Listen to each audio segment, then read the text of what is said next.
Hey, everybody. Welcome to another episode of the Girlfriend Hour. Today, I am super excited because we have George the Medium on with us, and he is going to give us some wonderful, wonderful insight into the afterlife, some of his current projects, and just everything in between. So, George, I'm going to turn it over to you. Thank you so much for having me. And Yes. honestly, I just love podcasts. This is like my kind of slight addiction when I'm needing something to fill the traveling between home and going to the center to read for clients is just discovering new podcasts. So thank you so much for having me. Yes, yes, we're so happy to have you. So tell us a little bit about, let's start in the beginning. So how did this all come about? What were your earlier days like, as a child and, your transition into this world? Was it something you've always had? Give me all the details. So I've got an interesting journey actually. So when I speak to a lot of people, they have all these incredible childhood stories. And I don't. So I do in a weird way. So I remember none of it. I remember nothing about being a medium or a gifted child or a sensitive child or a spooky child. And I really, really mean that. I don't remember any of it. And I wish I did. I really wish I did. But how it actually started for me, and I kind of have to go forward to kind of slightly go back again. Okay. I was 18. My great grandmother had passed away, and I was part of the family where kind of on my dad's side of the family, not to say my mum's side doesn't, but my dad's side of the family are all like someone takes unwell, we descend on the house, and everybody takes a kind of role and a responsibility of I will do this, and we kind of go into overdrive of caring for that said family member until they pass away. And that Okay. kind of happened a lot. But my kind of first real experience of someone dying and being through that and being by their side when they passed away was my great grandmother, my dad's gran. So Nana Rosie, as everybody who knows me knows that her name is Nana Rosie because her name was Rosemary. Excuse Oh. me. And she was like an absolute devout Catholic. I mean, and it's not so much of a big thing in my family, but she was like, she had a scarf that said, I love Jesus. She went to chapel every day. Like she was always talking about the church and always talking about chapel. And her partner that she was with for many, many years, because my great grandfather died, and she had met a man who was almost just on the finish line of becoming a priest. Oh, And wow. Nana Rosie met who we call Papa Arthur. And Papa Arthur was like, gave up the priesthood to be with Nana Rosie.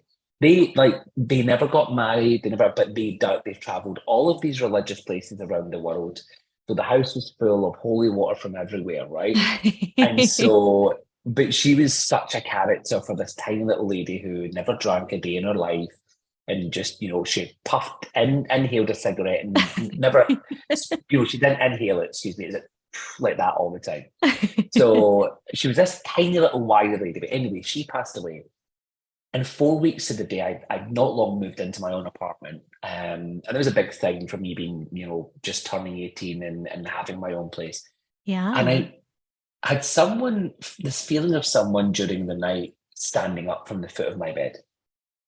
And I turned round, lived on my own, no animals.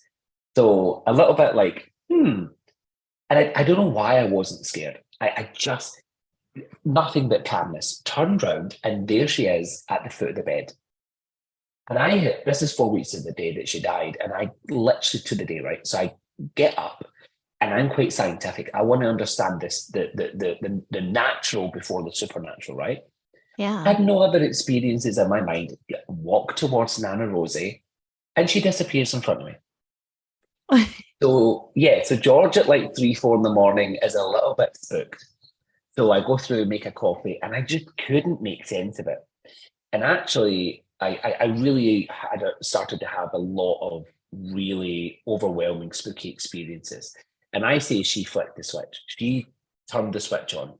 So in the end, actually, the way that it ended up before I kind of came out that I was a medium and a psychic was the fact that I was going to the doctor, and the doctor then sent me to the psychiatric hospital. So I Really? went, yeah. So total psychiatric hospital. I'm sitting with this psychiatrist, and she referred me to some other person really quick. But what I was doing was I was reading for her, but I didn't know that that's what I was doing. I was just hearing voices, right? In my Yeah. mind. But this is all these dead relatives of these people. So this woman who was the psychiatrist referred me to someone else abruptly. And then I then have this other person, this guy, and I'm again doing the same. And I can see this guy become really uncomfortable. I then realized what was going on, and a few things had made me then see sense. My mum had a friend that worked with her, and I'd eventually come out to my mum. I was like, "Mum, I've got something to tell you." And she's like, "Okay." And I was like, "I think I talk to dead people." And she went, "Oh, I know." She's like, "Do you want tea?" I love that. And I'm So like, "Excuse me?" nonchalant. Yeah. And my mum is so like forward and so direct, and that's probably where I get it from. But it was like she knew this thing and I'm like, "What do you mean you know?" I was like, I don't understand this because I've just been going through all of this thing where she just thought I was going crazy. But I never told her that I was like hearing voices. Yeah. So everyone around me thought that George was going crazy when actually it was like a really weird spiritual awakening. Yeah. But nobody in my family ever talked about dead people or anything like that, or people being gifted. So my mum then tells me about my childhood. So she said, right up until the age of 9, you had friends. You had lots of friends. And I'm from a huge ass family, right? Really big family, right? And so it was my birthday, and she's like, "You're 6 years of age and you're in the bedroom talking to someone that's not there. And the house is full of all the cousins and all of my toys, and George isn't interested." Because I was talking to this lady. I don't remember. But my mum tells me that she's like, "You were insisting on two glasses of juice, 2 packets of crisps, 2 sandwiches. Like you knew this person was here, and that I was angry that nobody else was paying attention to my friends, right?" Yeah. So my mum just played along to then realise that I was then saying some spooky stuff. And she said the weirdest one was we were up the town, and my mum bumped into a friend, and I just went away to play, right?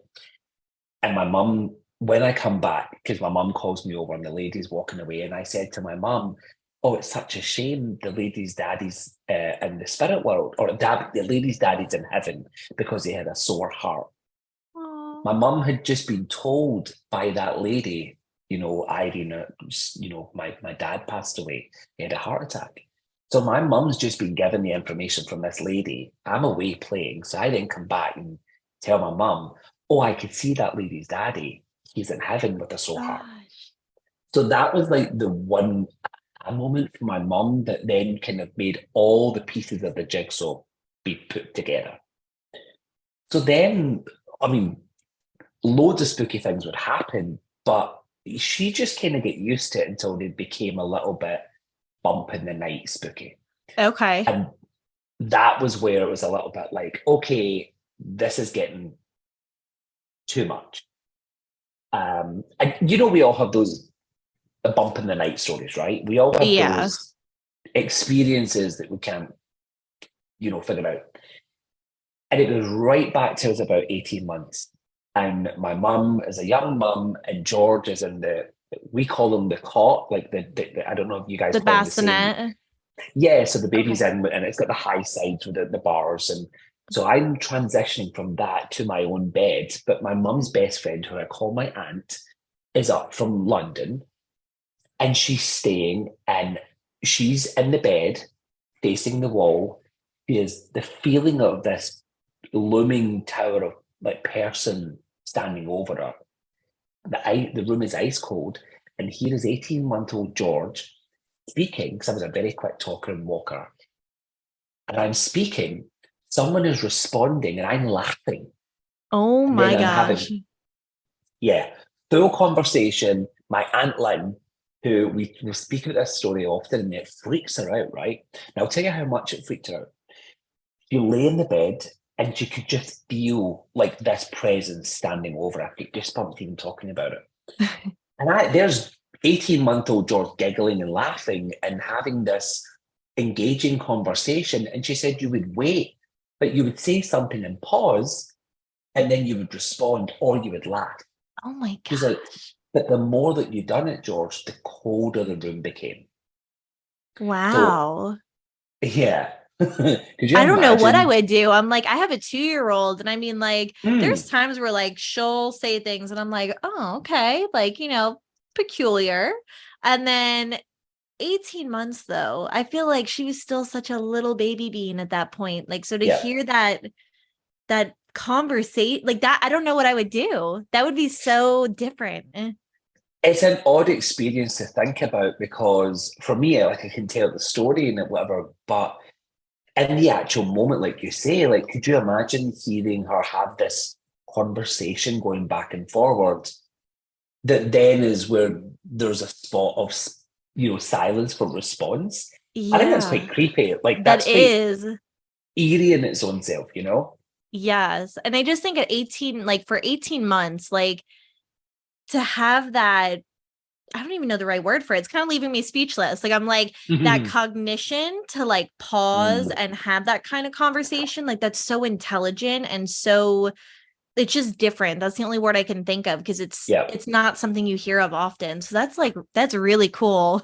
Well, I was a really quick talker, but my mum was so good because she was such a fab mum to, she would go, cup and, window and, carpet. And so she would point things out. And she said I was such an inquisitive child that I always then wanted to know what things were. So I would hold things up and she would tell me so that I could learn. And she's like, with your talking, she's like, no surprise, you're a chatterbox because you were so interested in learning how to communicate with people. But then I wonder often, like, was there a lot of spirit around me that then was there some part of me then wanting to be able to converse better in the way that am I being spoken to by these, spirit people? Yeah. And then I'm looking to be able to converse in the way that I suppose as a child, you watch other people communicate by speaking. So then in my mind, and this is only me surmising, like, would that have been a possibility, That would make sense though. It would make Yeah. sense. So like yeah, I could see that. Am That's I, such am a I, like amazing story though. Like I'm just like I'm sitting here I'm like wow, I'm so flabbergasted because it's definitely not like your typical story. That is such Hmm. a neat story.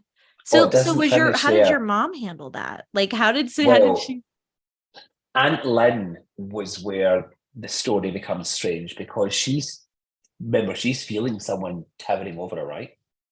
So Aunt Lynn eventually builds up the courage. She grabs the duvet, jumps out of the bed, and runs with her eyes shut, terrified, and jumps on the sofa in the living room. And she's like, I could hear you laughing from the because the living room is here and the bed, my bedroom was there.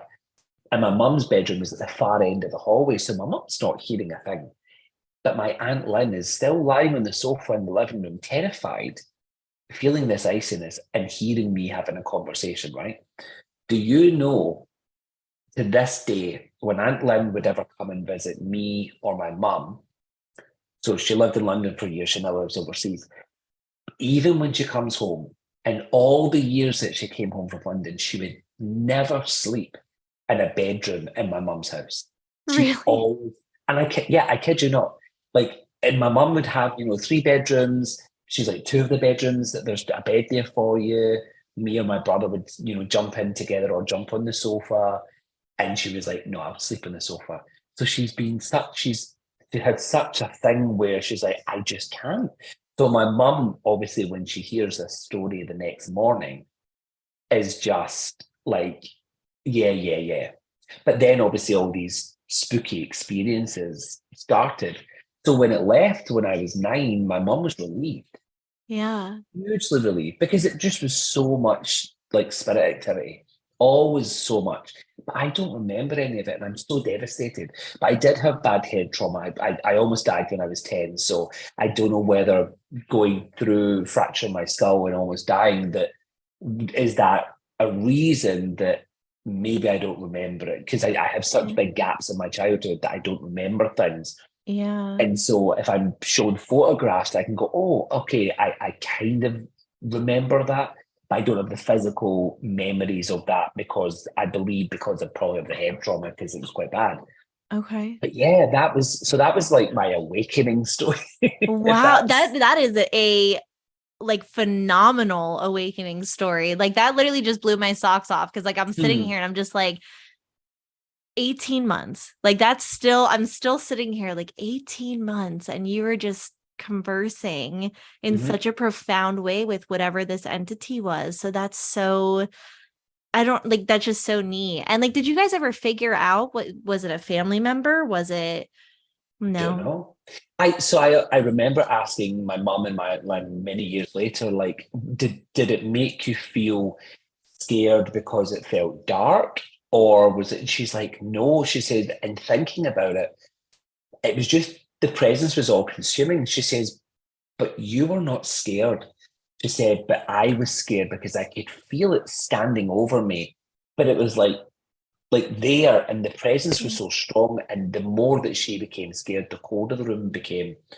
But she said, to be honest, George, if I'd really thought about it, you were laughing and joking. So there was nothing about that entity that was terrifying. Yeah. And so, I mean, I've had a brush with a bad spirit, I suppose you want to call it that. And it was the most terrifying thing I've ever experienced. And so I know what that would feel like, hence why people ask me to help Yeah. check out the house or whatever, then I can help, because I know what to, I know what I'm going to feel if Yeah. I'm feeling something that's not good. Because to be honest, as a medium, I just deal with mums, dads, brothers, sisters, Yeah. kids, cousins. That's the kind of people I'm speaking to. I'm I not, think what from what I've heard too, and correct me if I'm wrong, because I have spoken to a couple of people who have been sensitive. They typically tend to say the same thing about, a lot of it is energy intention, and kind of what you seek out is what you also pull in. And I mean, I also know that with the light, there comes dark. There is yes. that balance. So at some point, I think everybody who has been a sensitive has had a brush with something that was darker. But Mm, I don't know if you're familiar with Sam Baltrusis. no. So he actually came out, I don't know how many years ago it was, as a psychic medium. And he was saying, with his niece, he's been helping her, but she tends to sometimes, she's very young. So I think like that vulnerability and the I guess I don't want to say naiveness, but just that innocence sometimes tends to they don't really know what to draw in. And I think it's whatever comes. So he was kind of saying that she tends to attract sometimes the more darker energies, and he's like, all right, we got to work on this. Like if you're telling me this person has no eyes, that's not a good Nope. thing. So I've heard that a lot of it is about intention, and really what you seek is what you draw Mm. in. So is there truth to that, would you say? Yeah, 100%. I feel like, because the working mediums that I know, the biggest majority of them are only seeking out that intention of, speaking to, a client, that maybe a lady comes in and she wants to talk to her husband or her mum or her brother or her child.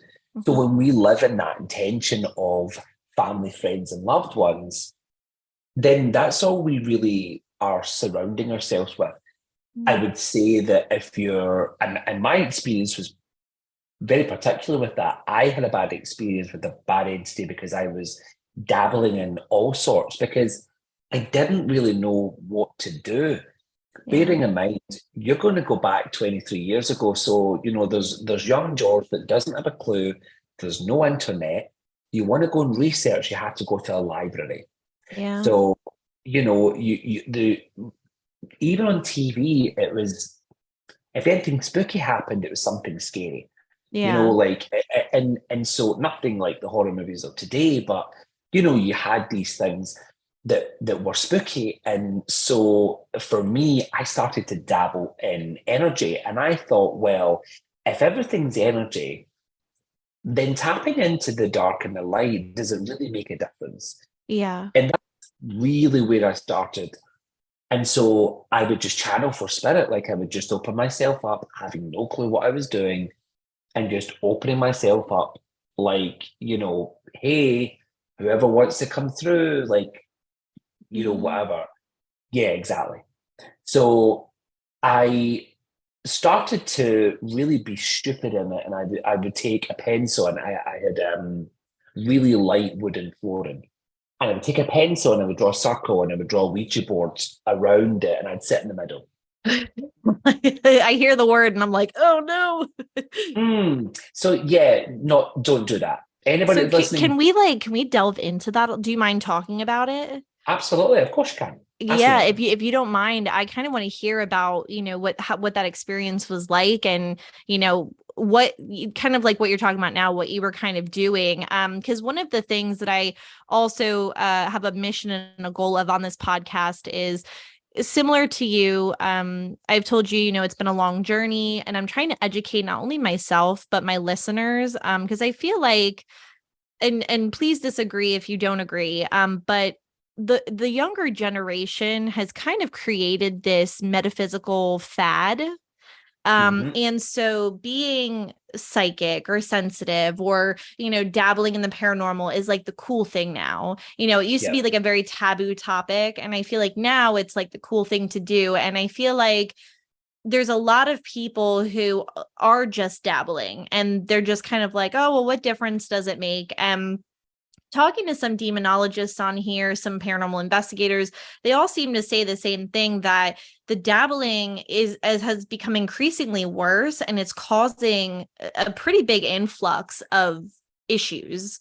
So, the reason I kind of want to delve into that and talk about, what you were doing, is to maybe help some of my younger listeners who are interested in this aspect of things learn from those mistakes and know that, like, this is very real, and it's not something to play with, and especially if you are sensitive, when you're opening yourself up to that, there is psychic attack. There's, Hmm. there's positions that you can put yourself in that can be very, very dangerous. So, without further ado, I'm going to stop digressing, but I just, wanted to tell that little spiel, because that is a really big purpose on here, is opening up a more responsible paranormal community here for Yeah. younger listeners.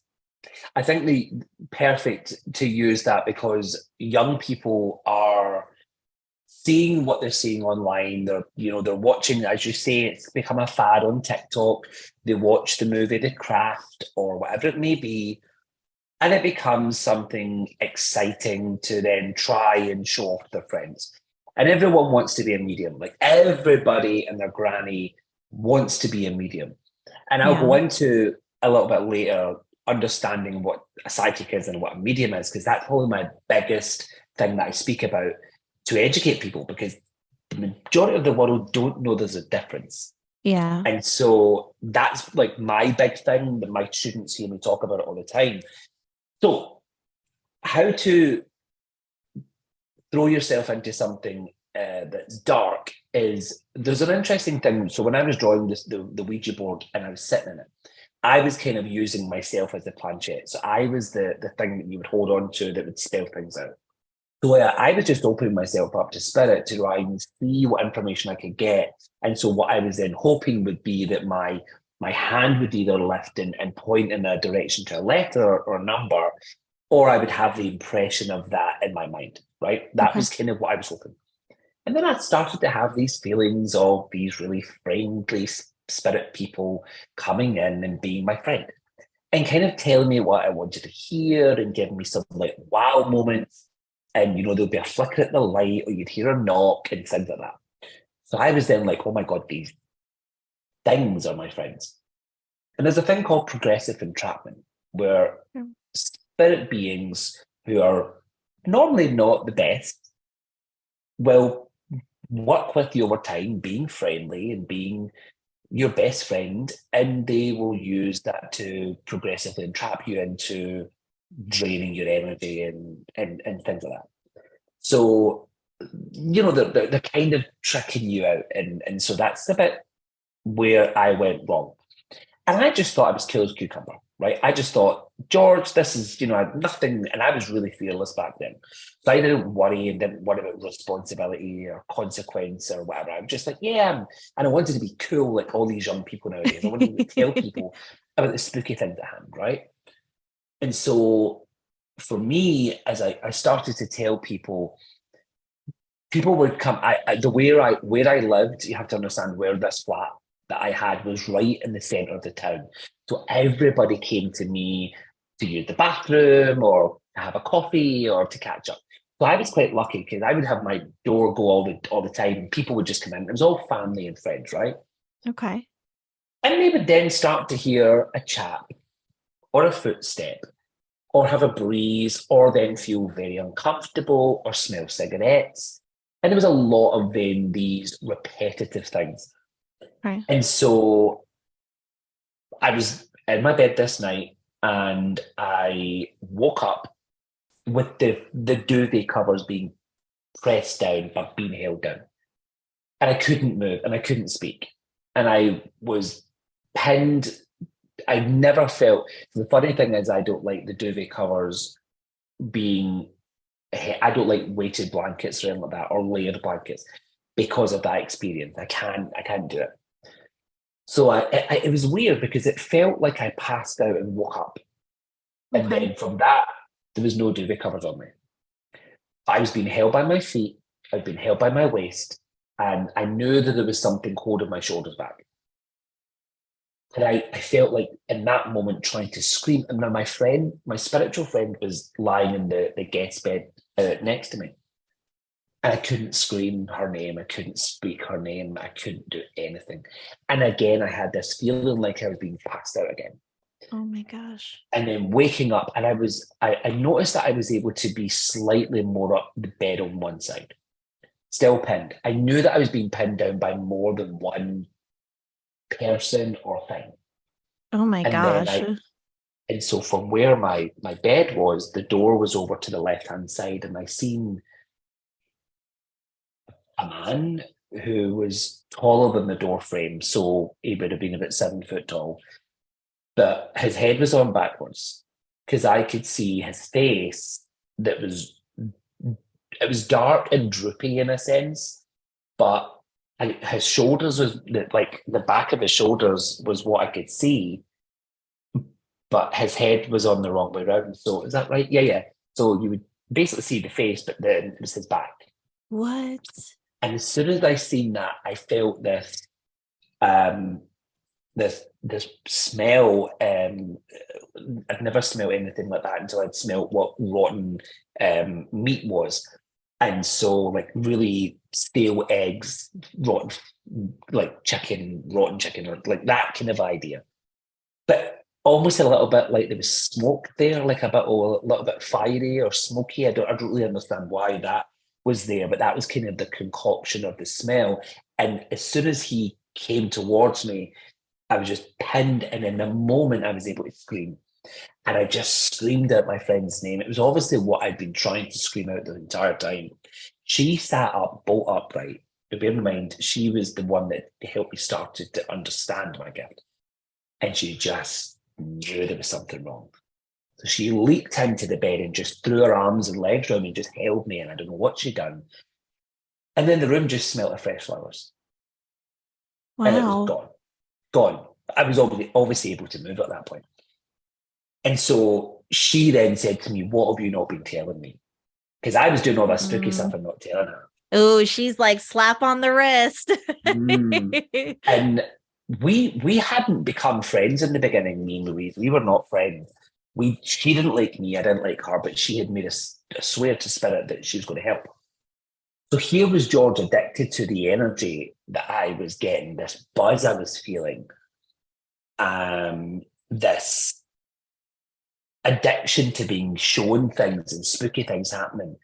And I remember before all that happened, probably about a week or two in the run up, I went to reach for a pen that was on the side table, and it rolled away from me.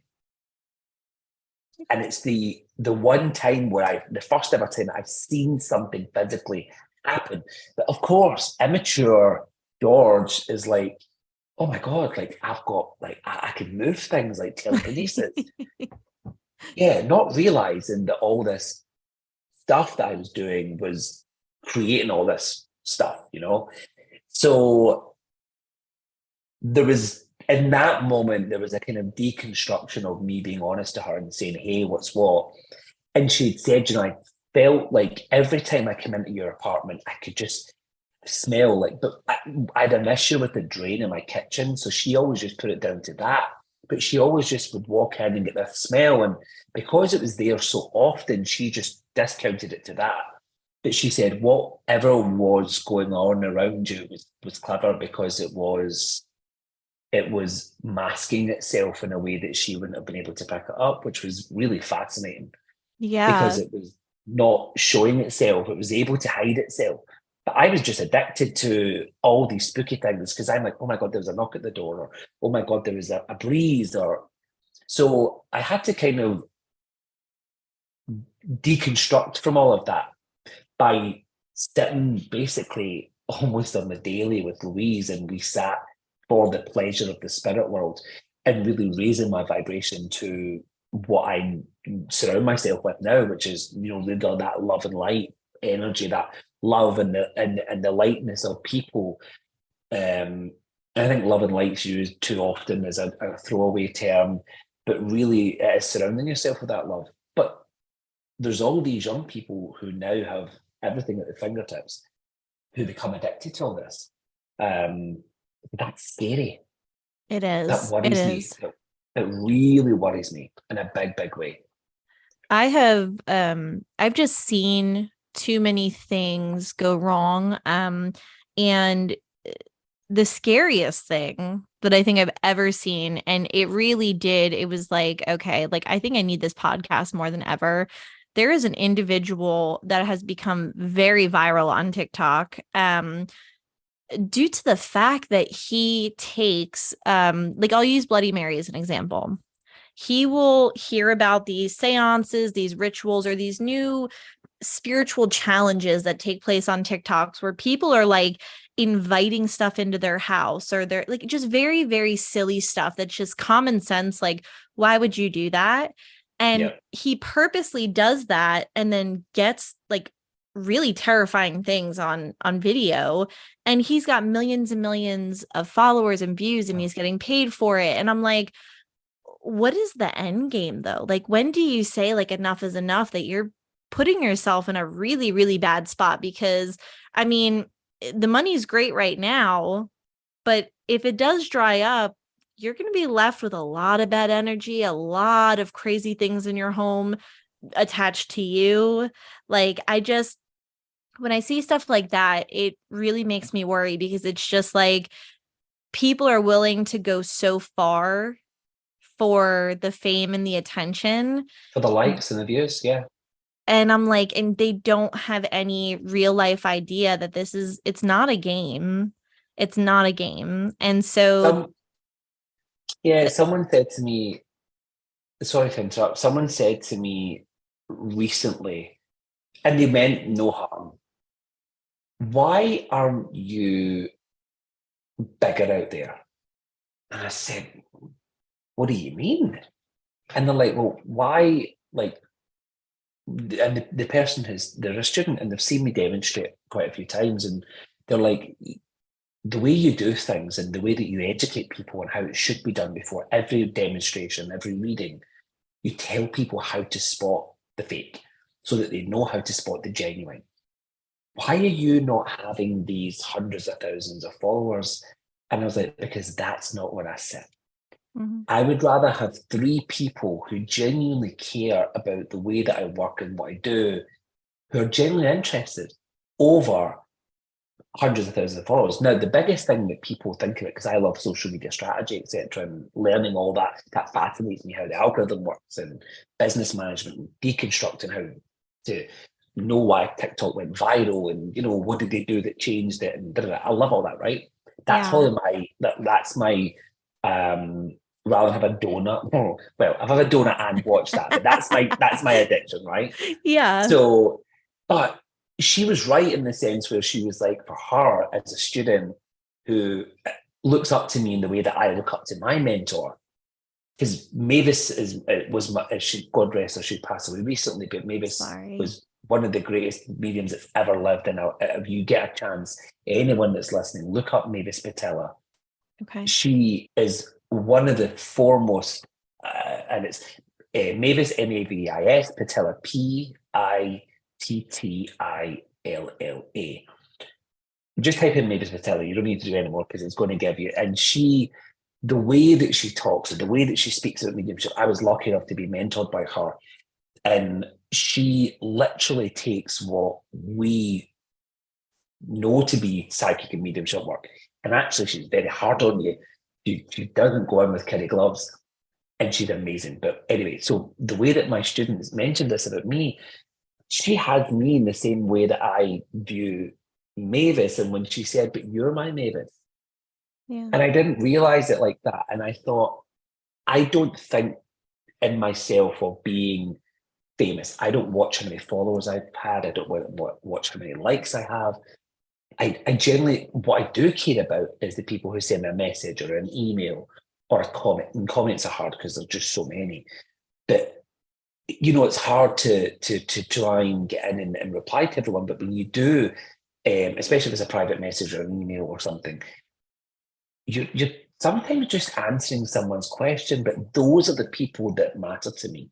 The people who buy a ticket to come to an event, or people who book an appointment, or even just the random person who emails and says, "Hey, I've got a question and it's really silly. Does your dog come to the spirit world with you? Like, do they wait on you till you get there?" I'm like, "Yeah, absolutely." But that makes them feel better, that makes them feel whole and complete. So in the sense where I look at this virality of being famous, you have people who are fascinated in this movement, like you and I. Yeah. We are very much probably guilty of watching paranormal footage that we see to understand it and learn it. And oh my God, look at what they caught on the film. It's so good because we need the evidence. And the spirit world are very aware they're using technology. They've understood since the 80s on how to really manipulate technology. So now it's becoming more that we can use devices that will catch things, right? But then we have people who are setting the intention in the Yeah. wrong way, like that person you're speaking about. And so I worry about that said person putting themselves in a position that hurts their child, their mum, their brother, their sister. Or is it, because I've heard of these things where people will resonate for a long time in that dark focus for the wrong intention. And so then what happens is the spirit will then, these dark entities will take what they can, whatever way they can. Yeah. They will then use the family. Have you ever seen the movie The Entity? Yeah. So And true story, that was a true story. was it And that, really? I did not yeah, know that. yeah, the woman, it followed her even after so the movie ended, obviously, and she moved house. I mean, a fantastically made film back in I believe it was made in the 80s. And obviously the woman went through a horrific time with that. That being that was just, and the problem, the sad part is the footage that they caught when they were testing and studying, they've never released the footage. And so, because it was studied by a parapsychology department, they got like genuinely actual thing. But that woman, she learned to live with it. She moved house, and Scary. it followed her. Yeah. I want to make sure I'm thinking of the right movie. I'm pretty sure. If you haven't seen it, there's parts of it that 19. Oh no, I'm thinking of something else. I have not seen this. there is a moment in it that not going to say because we would get censored, but there's some bits in it that are not an easy watch for what happens to Yeah. it. from And no, reading what the little synopsis is. I mean, that is, yeah, I'm gonna have to dive into this because I don't know what I was thinking of. It'll come to me at some point, but I thought I was thinking of a totally different movie, but I did not even know that that was out or that that was a real story. So I'm gonna have to watch yeah. that. It fascinated me because it got me kind of addicted to understanding the power of what we didn't know. So again, circling back to all this young audience, not having a clue, watching this person do all of these challenges, if you want to call them that, for Yeah. views, likes, and money and whatever. And so I then think about what happens when it happens to their kid or their mum or so, like when those bad things start happening, or like you say, the money runs out. So then how far are they going to push it? Yeah. Where are they going to take it to?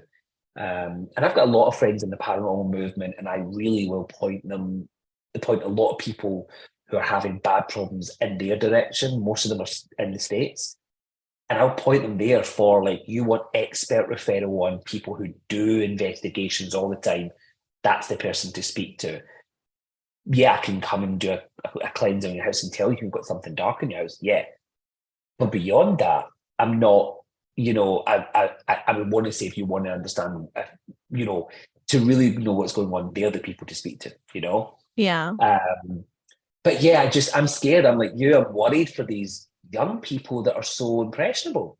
Yeah. Or the vulnerable people, the people who are mentally not going through a good time, go down a rabbit hole of whatever and start calling out, thinking, see, I don't know, say some mum's lost her son in a bad way, and she starts thinking, oh, well, look at that guy got responses on his videos. So I'm not Yeah. saying a guy, 'cause I don't know if it is, but that person gets responses on their videos.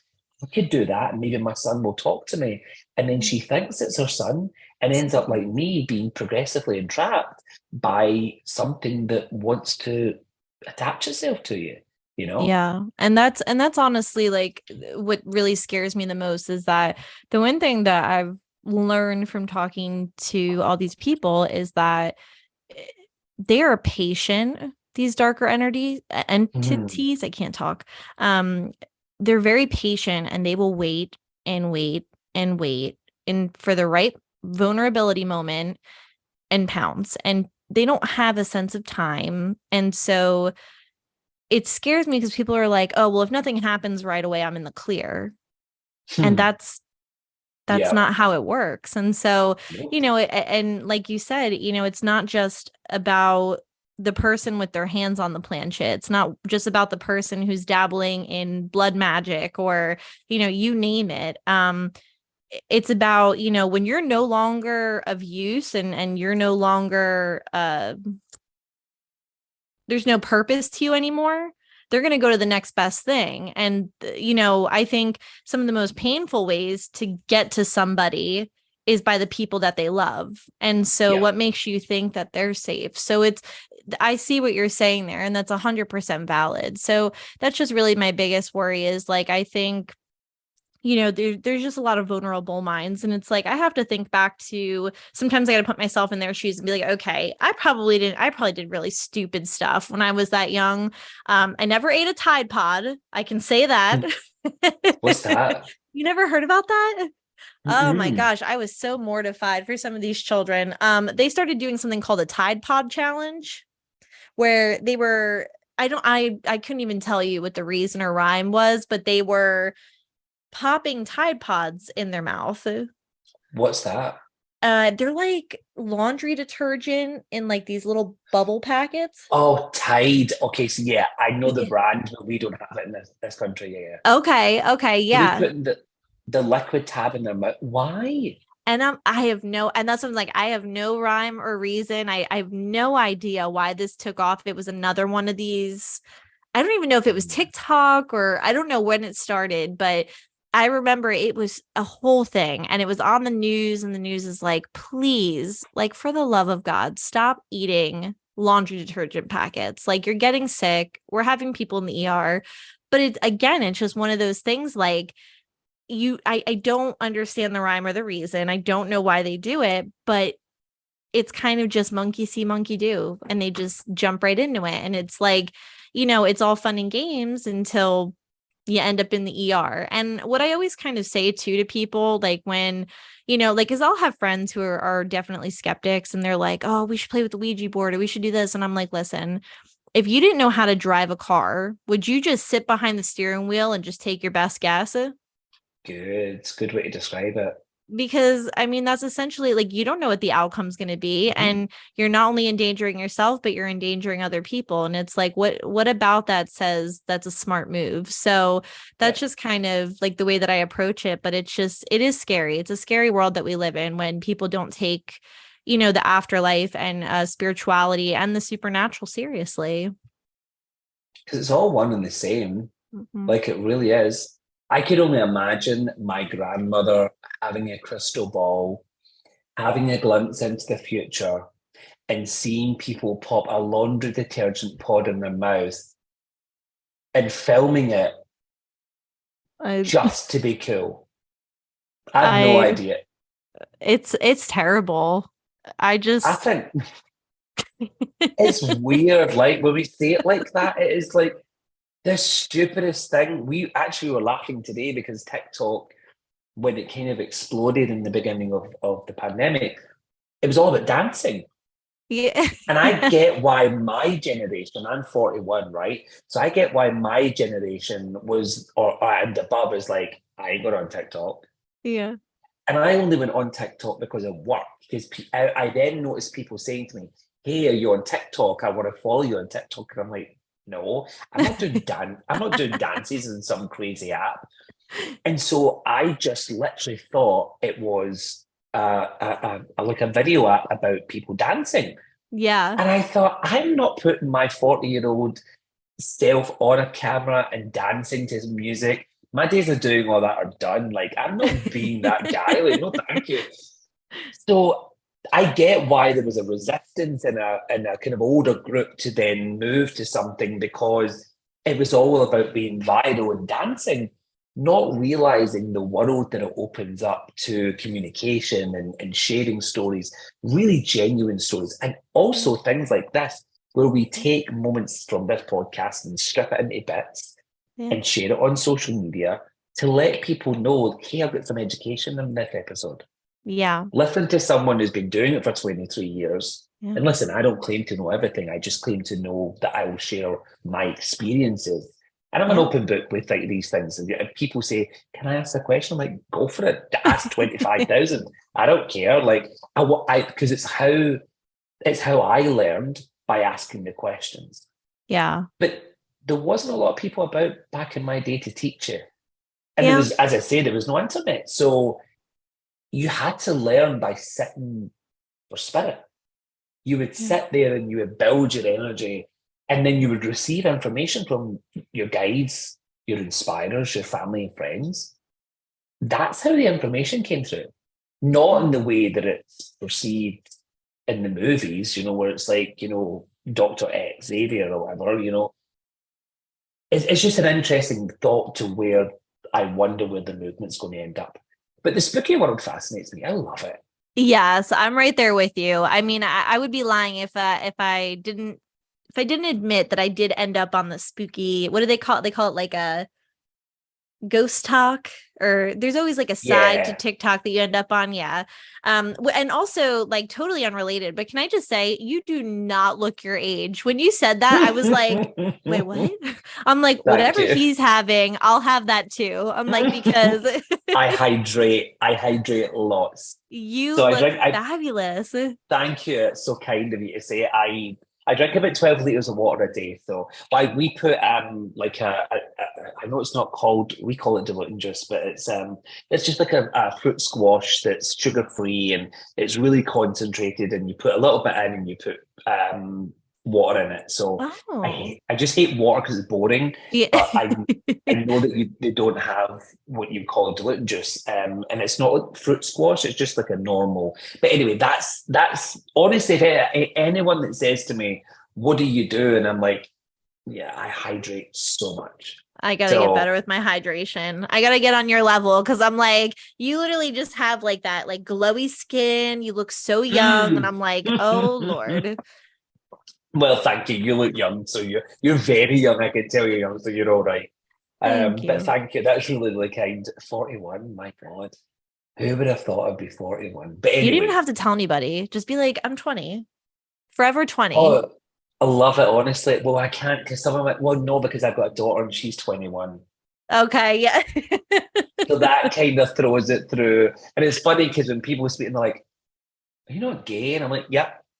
And they're like, but you have a daughter. And I'm like, yeah. And they're like, okay. And they're like, Yeah. there's no need to. I'm like, yeah, just it is what it is. Just leave it as it is. And it's a conversation for another night.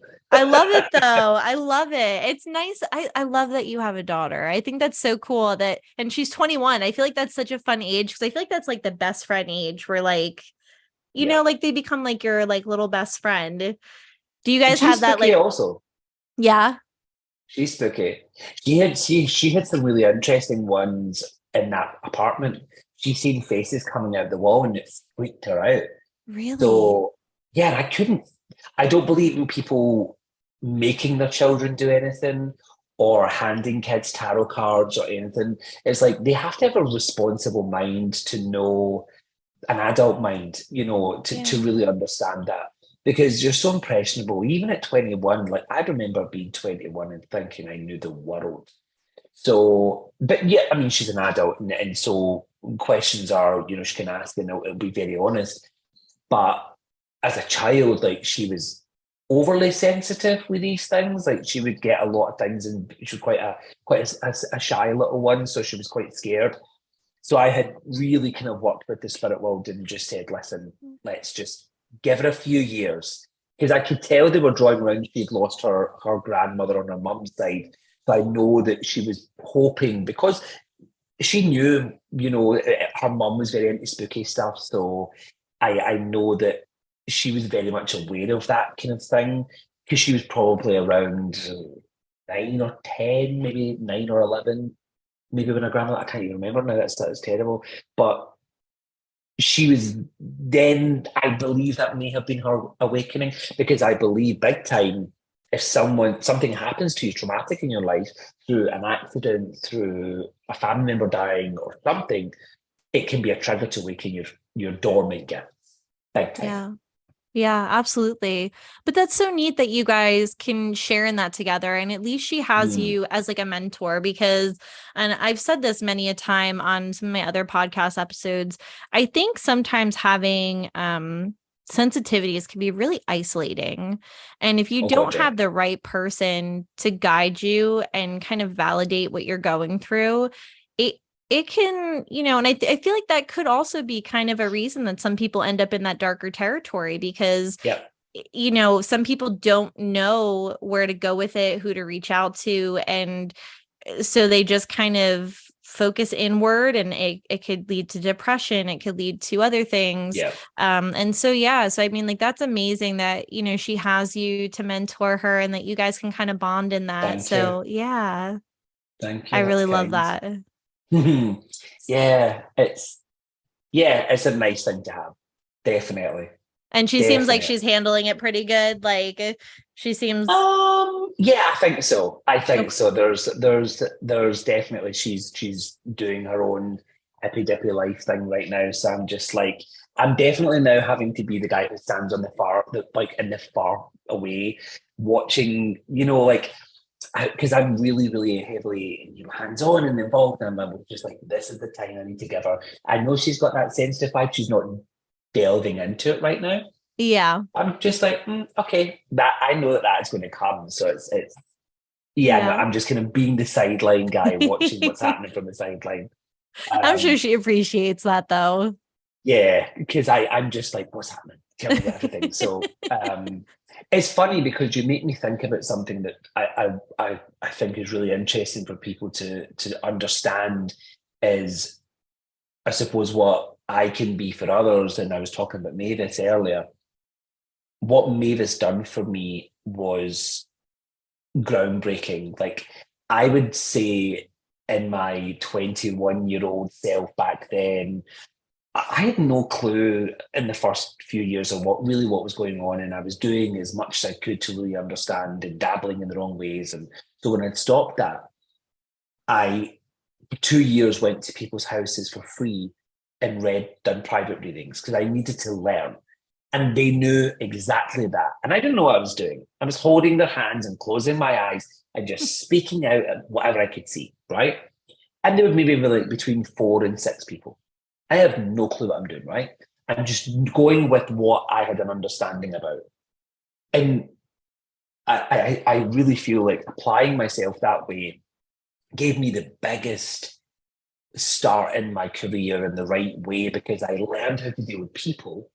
I learned how to kind of manage expectations because I'm going to someone's house. I don't drive. So I'm then going to their house in a cab. I'm paying for the cab. It's not costing any of them anything. I'm reading for maybe 4, 5, 6 people. And then I'm leaving, but some people might be a little bit attitude and it's like, well, you're not paying me for this. I'm Yeah. doing this, you're having your evening. But it taught me so many lessons in the early days. And so those lessons being boundaries. Yeah. I only read for 4 people, no more, no less. And that's how I then structured it over the years. Yeah. Then I don't allow alcohol when I'm working. So I believe that in the UK, there's big on like event evenings, people have an alcoholic drink.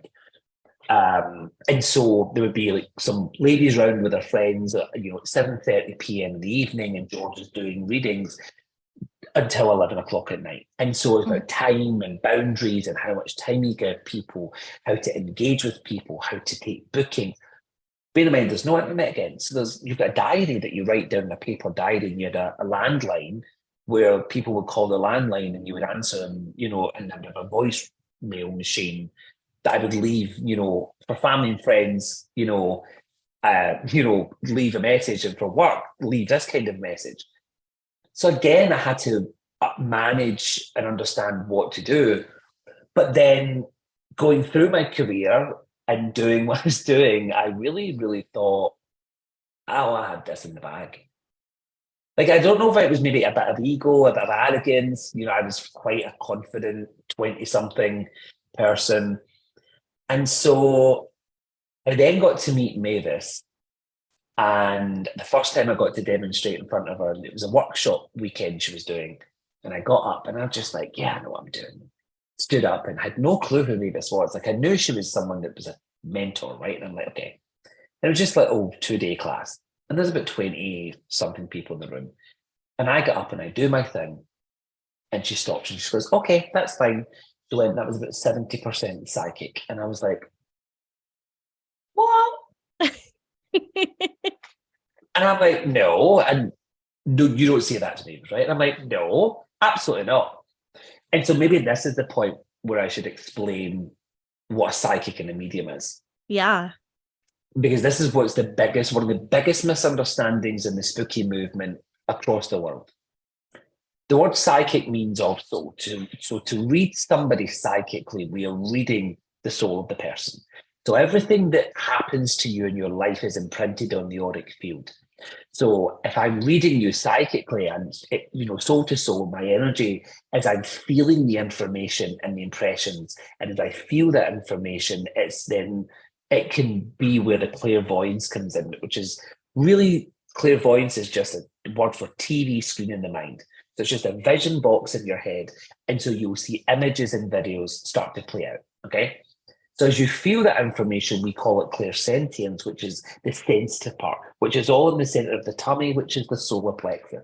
So as this information comes in and we feel the impressions, we will then start to get visions and images playing out in the mind. And that's where we can then tell stories where I can see that, you had a red bike that your granddad made you, and I see there was a house with a white fence around it. And we'll see that information, but we'll feel the emotions connected to granddad and da, da, da. Does that make sense? Yeah, absolutely.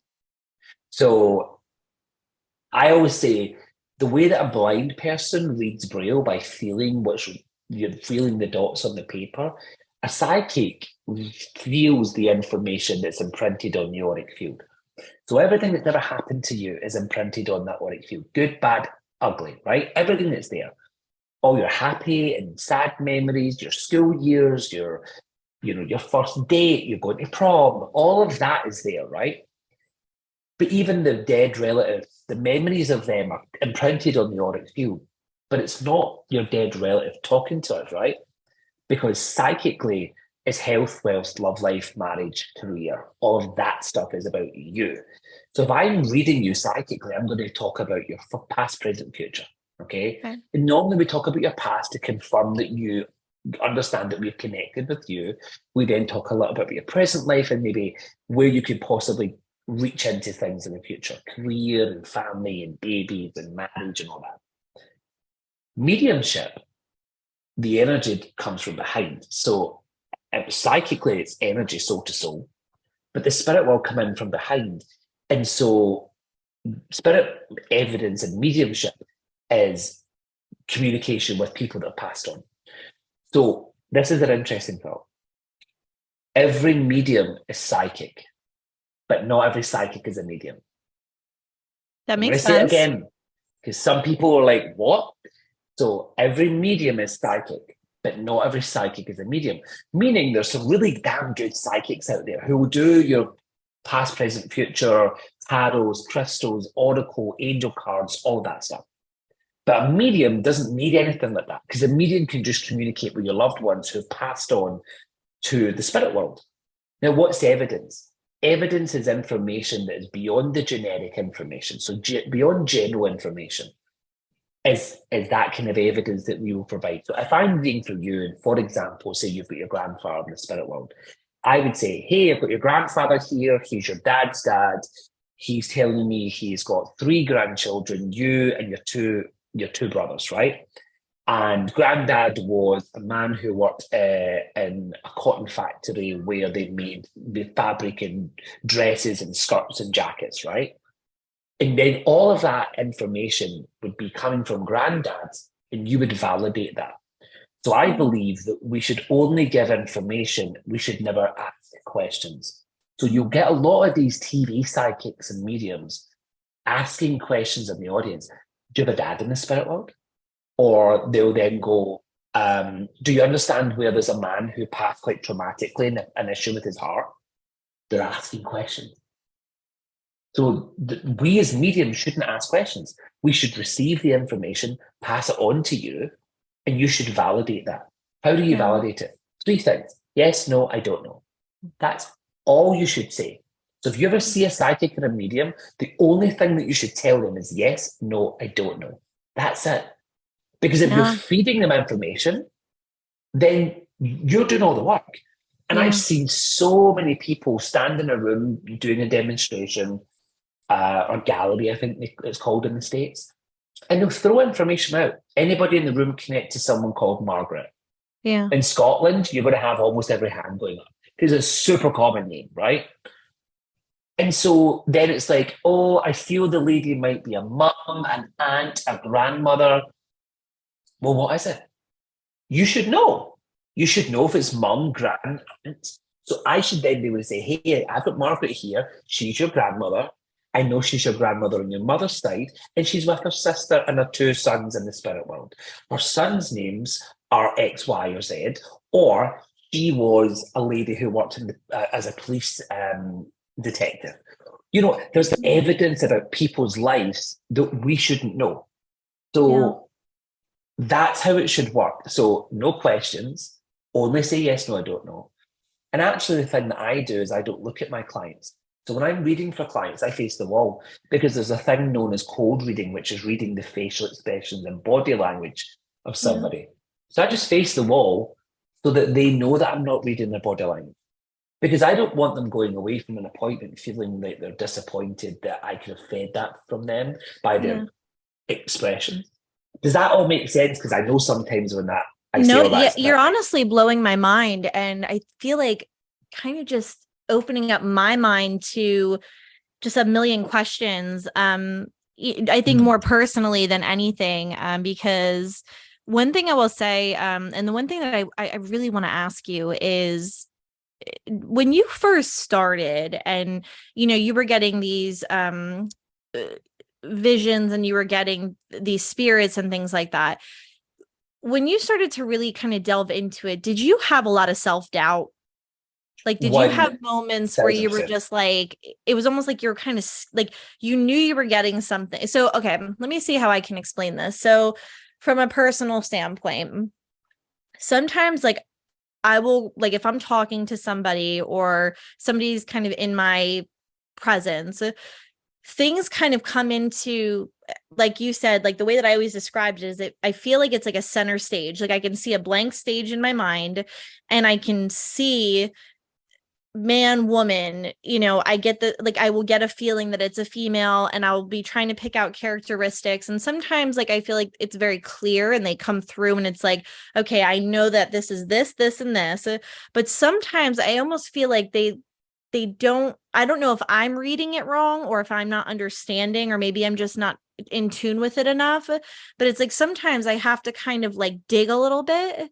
And, I'll be like, okay, like this person is telling me that their name is Pam. And I'm sitting there and I'm like, okay, like Pam, like, and I'm doing that. And I'm like, I need more. And I don't know. And then I'm kind of like, oh, maybe I'm wrong. Like maybe this is it. And I start to kind of retract. Did you do that a lot in the beginning? And if you did, like, how did you get over that? I still do that.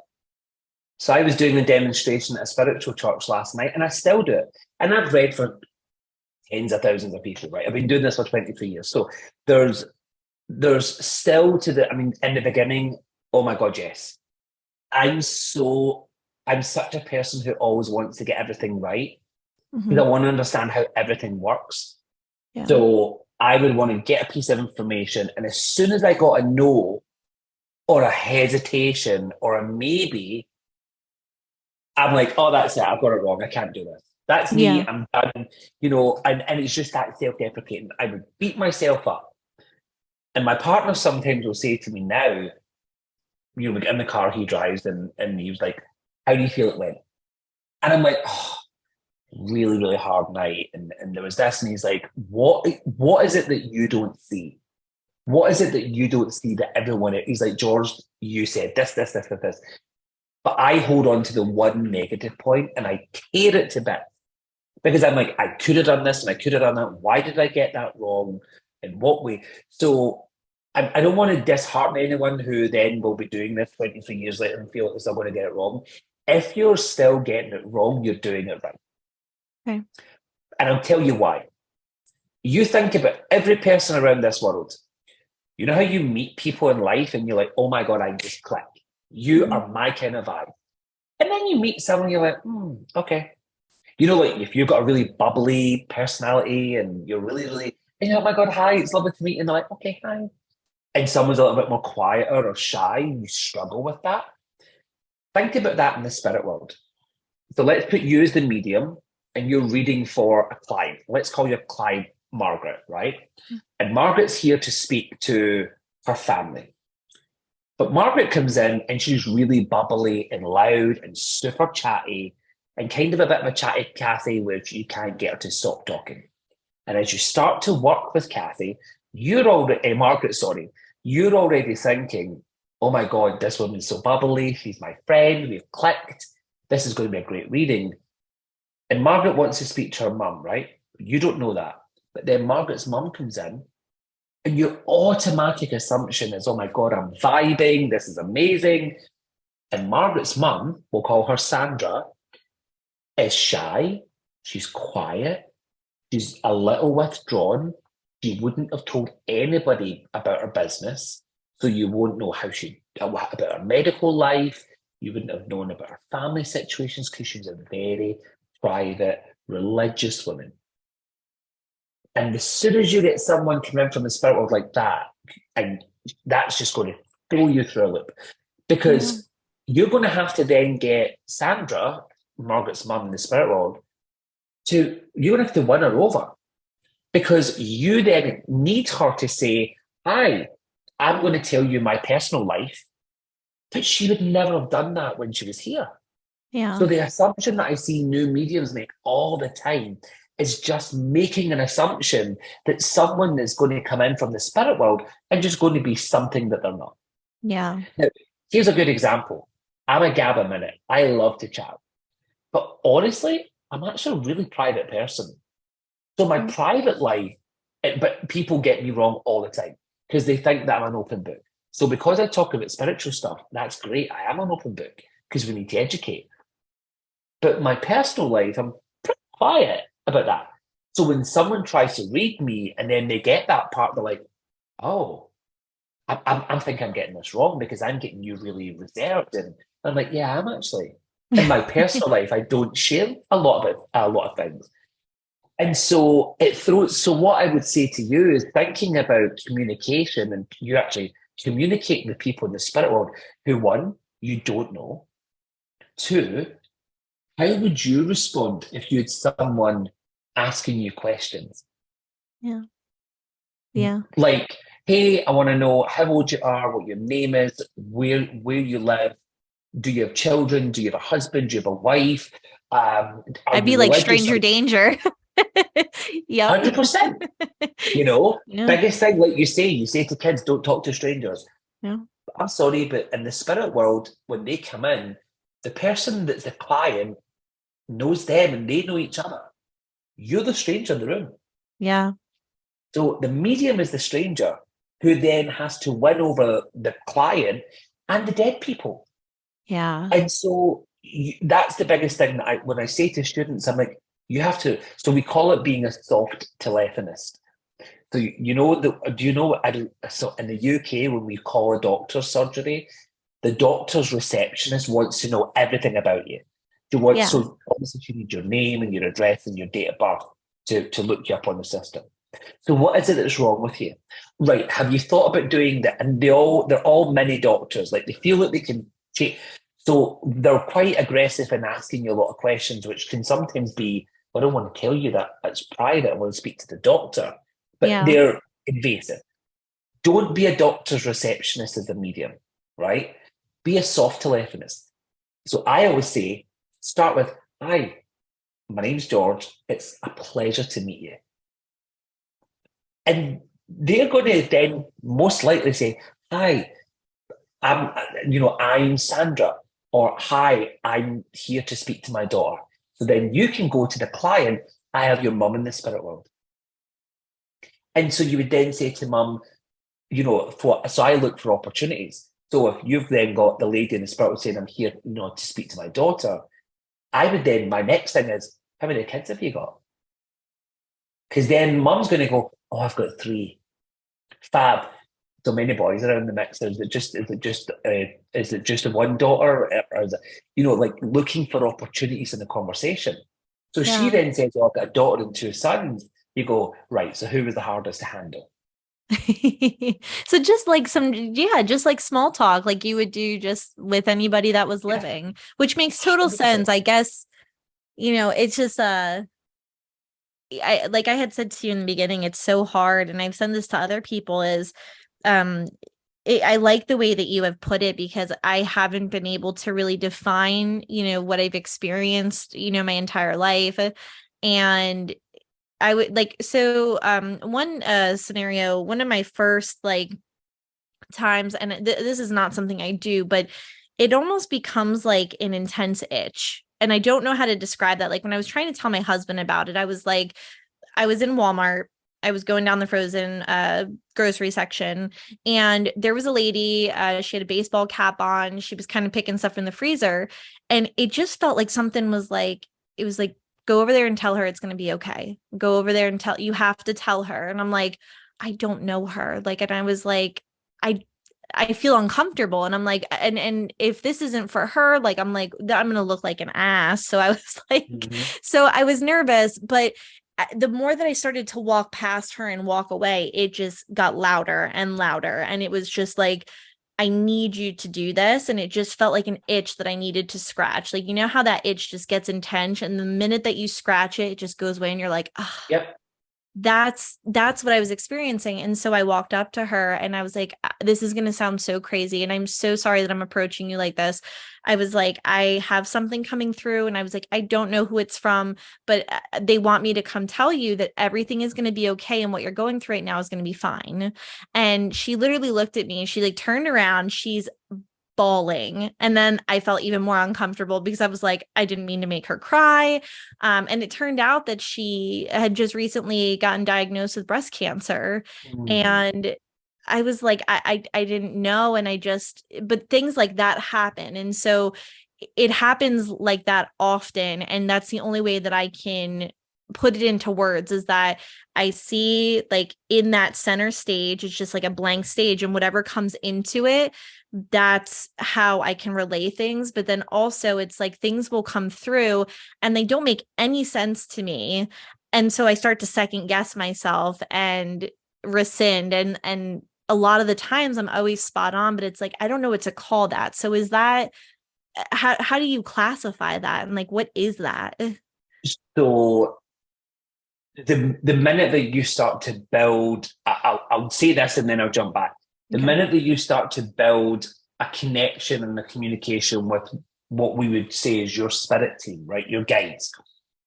The minute that that starts to happen and you start to do that regularly, all of that kind of stuff will stop. Okay. This is the spirit world kind of jumping in and saying, hey, we're trying to show you that we're here, and this is the sensations, and this is the experiences, yada, yada, so that you then go, oh, okay, so this is how that came through that way, this is what happened. So you're already aware now that you've got this center stage. Mm-hmm. So then we call that your clairvoyance. So that's your TV screen in the mind. So then what you would then do is, once you start building this relationship with your spirit team, you would then start using that, and you would maybe just make an arrangement with them to say, hey, when I see this center stage, can you show me in that spot what information you want me to convey? So you see a lady, you would then say to the client, I've got a lady here, especially in the beginning of your development, right? And you would say, I've got a lady here. The next thing you see is someone with a headscarf on. She has a headscarf on. Oh, I feel her hair would have blown in the wind. Oh, I'm seeing she rode in the car at the side of the motorbike. All evidence that would relate to someone specifically, Yeah. because it's then very unique, right? So Okay. then what you have to do is then build that relationship of trust. And for you, it's this center stage thing. And then the sensations will come. Then you'll maybe have, the memories start to come into the mind. Then you'll have the feelings and the love and the cuddles and the goosebumps, and you might feel a little bit cold in one part of your arm, and you might say, I'm feeling a change in my arm on the right hand side. Oh yeah, they had to have their arm amputated. So Wow. then you're going to build these things that you'll be your triggers that aren't mine, but and yeah, we have ways in how to work these things. But then as soon as you start having that, and I'll tell you how to do it in a minute, but as soon as you start having that, you're not going to get these experiences in the likes of Walmart, right? Because I joke about this all the time. Because I say to people, there is no reason, you were quite lucky because you were right there. But I say to people, there is no reason why somebody's dead grandmother is going to come and speak to me in the middle of a supermarket, right? So we don't Yeah. have Walmart where we are, but we have things like, it's like Asda, but it's Walgreens, I think. Okay. So we have like Asda and Tesco and Sainsbury's and Marks and Spencer. And these are like big shopping, big grocery stores, etc. And so if I go into one of the giant stores, and there's maybe over 500 people shopping in there, and then there's maybe 100 staff. There is no way that someone's dead grandmother or mother or brother, whatever, is going to come to me and say, George, you need to go and speak to my daughter. Because then I would need to go around every person in the room and the place and say, hi, sorry, guy that talks to dead people. By the way, is your mum called Jane, Yeah. Yeah. Now, the danger in that, and I say to my students, because a lot of them are really excited and they have experiences similar to yours, and they're just so excited to share. And I've said to them all, you have to think what you're doing is right, and what you gave to that woman that was meant to be, right? That we know the spirit world are going to be so happy about what you done, right? And she needed that. And if ever there was somebody that needed it because of that experience, right? From what she's going through. But I always say, think of it on the flip side. Mm-hmm. You have someone who is thinking about unaliving themselves, They are in the supermarket. They have no idea what they're doing. They're in a haze. And you say something where maybe you've misinterpreted. And I'm not saying you, I'm just saying people, right? I've Yeah. said this. And you say something like, your dad's here and your dad is letting me know that he's so happy and he's so safe and where he is wonderful. Now, that might be what it is, but you might be just getting the feeling of how at peace dad is, because dad may have had, cancer and whatever, right? But that person is so in such a mental state that they then think that that's the easy way to go. Yeah. We never know the person when they turn around. We don't know where they're at. So we have to be so careful in what we say with the responsibility that we have, because there's a danger in that. So I always say to Absolutely. them, the spirit world are not going to waste our time for no reason. But in the beginning stages, you're going to get so many experiences. Yeah. And I tell people, keep a spiritual journal. As soon as something happens, have a notepad page on your phone or a physical journal and note down, 27th of March at 11:55 had the song I Will Always Love You playing in my mind. Don't know why, but then I seen someone that looked like my granddad today, and that's my song for him, right? Yeah. So, start making your journal of all your spooky experiences so that you can go back and check what happened. So, how do we connect with the spirit world? It's probably a good question for people that want to understand. It's called building the power, not meditation. Meditation is passive. The biggest majority of people will tell you meditate to work with the spirit world. No, you don't. Yeah, that's what I've heard. Yeah, It total never wrong. worked for me. I was like, Yep, and that's why, because it's the wrong way to go. To meditate is passive. So to think about it, we meditate, we become quiet, we become still, we become centered, we become relaxed, we try to switch off. And to work with the spirit world, we have to actually raise our vibration. So if we think about it, as we raise our vibration, and what we do is we build the power, we raise our energy up. And so as we raise the vibration, the spirit would have to lower their vibration. There's never a full connection, but there's that space in between, which is called the medium in the middle, which is where the word mediumship comes from. Why we get called mediums, because the medium in the middle is where all the information starts to drop in. Okay. So as we raise their vibration and lift their energy, they lower theirs. And we can't get a full blending, because you would be Jesus part two, right? Let's be fair, right? You'd be like walking in water and all that stuff. You could really do full blending. So as we get the lowering the vibration or raising ours, that's when we do that and we are really lifting our energy. You shouldn't be listening to meditation music. You should be listening to the best upbeat music that you can get in your life. Find a cheesy pop playlist to make the music that makes you feel that you want to go up and dance. That's the music you should be listening to raise your vibration. Because when you're raising that energy, you're lifting that power and that vibration up. I've got an audio on my website that people can go on and get. If you send me a message, I'll send you a copy of it. And Okay. it's just me talking through some students, because I stumbled with some of the words, because I recorded it live, because I was being guided by my guides and how to speak this out. And it's a very, very quick lifting of the power. Now, once you get to that point, I would say to people, do it twice a week. But once you get to that point, I do it every day before I work. So I raise my vibration. Now, people are like, so we have to close ourselves down. I'm like, no, because we are raising a vibration in the sense of love.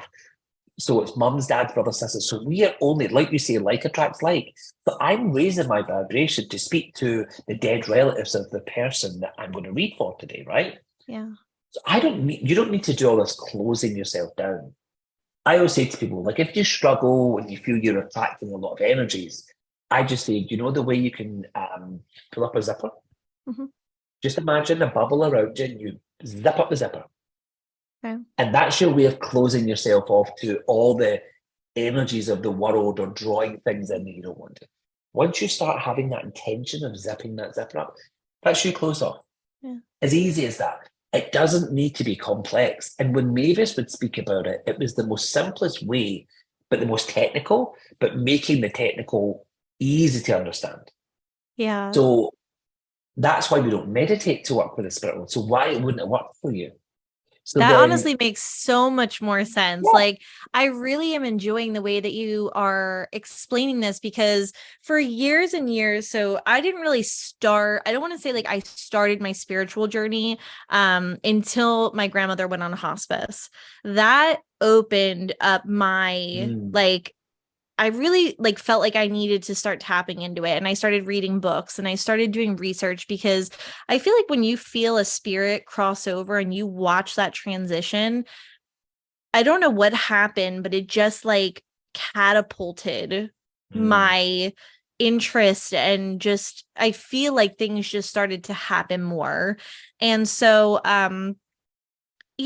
when that was going on, I had tried and that was in 2015. So since like 2015, I've just been really at it to find a mentor, find somebody who could help me. And I felt like I kept getting, oh, meditation, oh, crystals and this and that. And no matter what I tried, I just felt like I would always just kind of come back to my own ways because it just felt easier than trying to follow some of these other mm. techniques. And Yeah. it's, All the yeah. crazy people. Yeah, yeah. And it's funny because when you say the zipper thing, so I never used a zipper. I just did literally an on off switch. Like that was Perfect. my Yeah. because they would like tell me, they're like, okay, they're like, envision this, and then you have to do this, this, and this. And I'm like, why can't I just like on off? To Yeah. me, that just was easier. So, and my friends would be like, well, how, like, if all this is happening to you, they're like, how do you shut it off? And it's like a lot of the time, I think I spend more time on off than I do on because On. I don't know how to control it, and I don't know how to explain it, or so I kind of put that part of me on the back burner. And there's times where things kind of they just still will trickle through, and Mhm. it's almost like I can't ignore it even though I'm trying to. Like I'm trying to just like leave it Yeah. there. So, I love hearing what you're saying because this is making a lot of sense to me. This is simple, and it just like I said, it just makes sense. Like what you're saying is kind of like for me, like it's plain English. Whereas Yeah. like some of this other stuff, I was like, I don't I was like, I don't know like Yeah, how to do that. because they make too many of the woo-woo stuff, I call it, where Yeah. it all has to be that something is a something, right? And it just makes it so complex. The Yeah. zipper thing, it was for me, I created that because I got one of those minds that if I had flicked the switch on and off, then I know there would be like a hole somewhere where stuff could get through. But that's just my head. So I'm like, The if I zipper zip it thing was up, good. Yeah. I needed to see stuff. Like I needed to visually in my mind see that. But people ask me, like, do you still get things trickling through? And I'm like, no. And they're like, why? And I'm like, discipline. Yeah. Because when I'm working, I'm George the medium. And as Hmm. soon as I finish working, I'm just George. And it's like people who put on a uniform.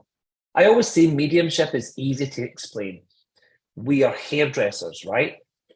So think about it. As a hairdresser, the skill of, or a stylist or whatever you want to call it, the skill is up here. The creative vision of cutting someone's hair. People can cut hair and it's really okay, but then people are artists. Like they sculpt hair, right? Yeah. The creativity is here, but they can't cut hair without their scissors. Okay? Yeah. So then we are the hairdresser, we are the stylist, but the scissors. So then they allow us to be, so we are this natural sensitive being because almost everybody that's a medium is very empathic. We through our psychic self, we pick those things up. I'm just big on making sure that when you're reading for someone or talking to someone or explaining to a student, that they know what is working. So I will say to a client, I don't really do psychic readings at all anymore, but if I was to read for someone and I was to pick something up psychically, I would then say, for example, let's say I'm talking to their mum in the spirit world. And, mum's saying this and mum's saying that. And I go, but as I come to you psychically, I want to talk about your husband's where he's going through a difficulty with his work. But I know as I'm talking psychically about your husband, I do have his mother coming through also from the spirit world. So what you see there is I'm saying I'm working with you psychically because I'm telling them I am reading you psychically here. But then I go, oh, and then I have the spirit world. So I have this, said person in the spirit world. Make sure that people know how you're working. So how can you understand that? It's just knowing, are you feeling the pull in front of the person? It's a psychic thing. Are you then becoming aware where there's a change in energy kind of behind you? That's the spirit world. So the spirit world, the way that the information comes in is they will drop their thoughts into the medium's mind. So as a medium, what we have to do is push our consciousness to the side as best as we can. So we focus to create an empty space, and then they drop their thoughts and memories into the mind, and then it's dropped in through the superconscious and into the subconscious and into the conscious. So it kind of comes in through the back and right through it and out. And as it hits out, all these thoughts and memories, so that might just be the memory of granddad, as I said, making a red bike for you by his own bare hands, right? But as I get that memory coming in, I then see you on the red bike, but I see you going down the hill and running into the back of the ice cream truck, and granddad coming out and doing nothing but laugh because he's a twisted sense of humour. So then what's the evidence? I see the memory of granddad making the bike. That's correct. The next part is I see you riding this into the back of an ice cream truck. That's correct. There's the vision. So there's the clairvoyance kicking in. Okay. And then I see you, lying there hurt, and I'm feeling the sadness of you crying. I have granddad's sense of humour coming in because all he could do is laugh because you've smacked him in the back of his truck and you're lying there upside down. And he just laughed his head off. There is the emotion coming in. So think about it. You, in any way, shape, or form, Morgan, cannot think of a memory in your life without having an emotional reaction to it. Good, bad, or indifferent. Anybody in the world, you think of a memory or you see a photograph of your past, you have a feeling attached to it. So we have the thoughts and the memories, the visions and the images, and the visions and the pictures, like the videos and the pictures, excuse me. And then the emotions. So they all come in at the one time, technically, from multiple people. So there's maybe multiple people all want to talk at the one time. You tend to have one or two lead communicators. So one or two really excited people. I attract a lot of loud people because of what the spirit world know that in my own family, I connect to a lot of loud people. So I also got a lot of people who have passed tragically who are young because I've lost people in my own life that way. So the spirit world then go, oh, George knows how to deal with that because his friend passed in a bad way. So we know, and I'm trying to watch so we don't get censored by saying certain words, but George has dealt with that. His friend's life was taken in a particular way.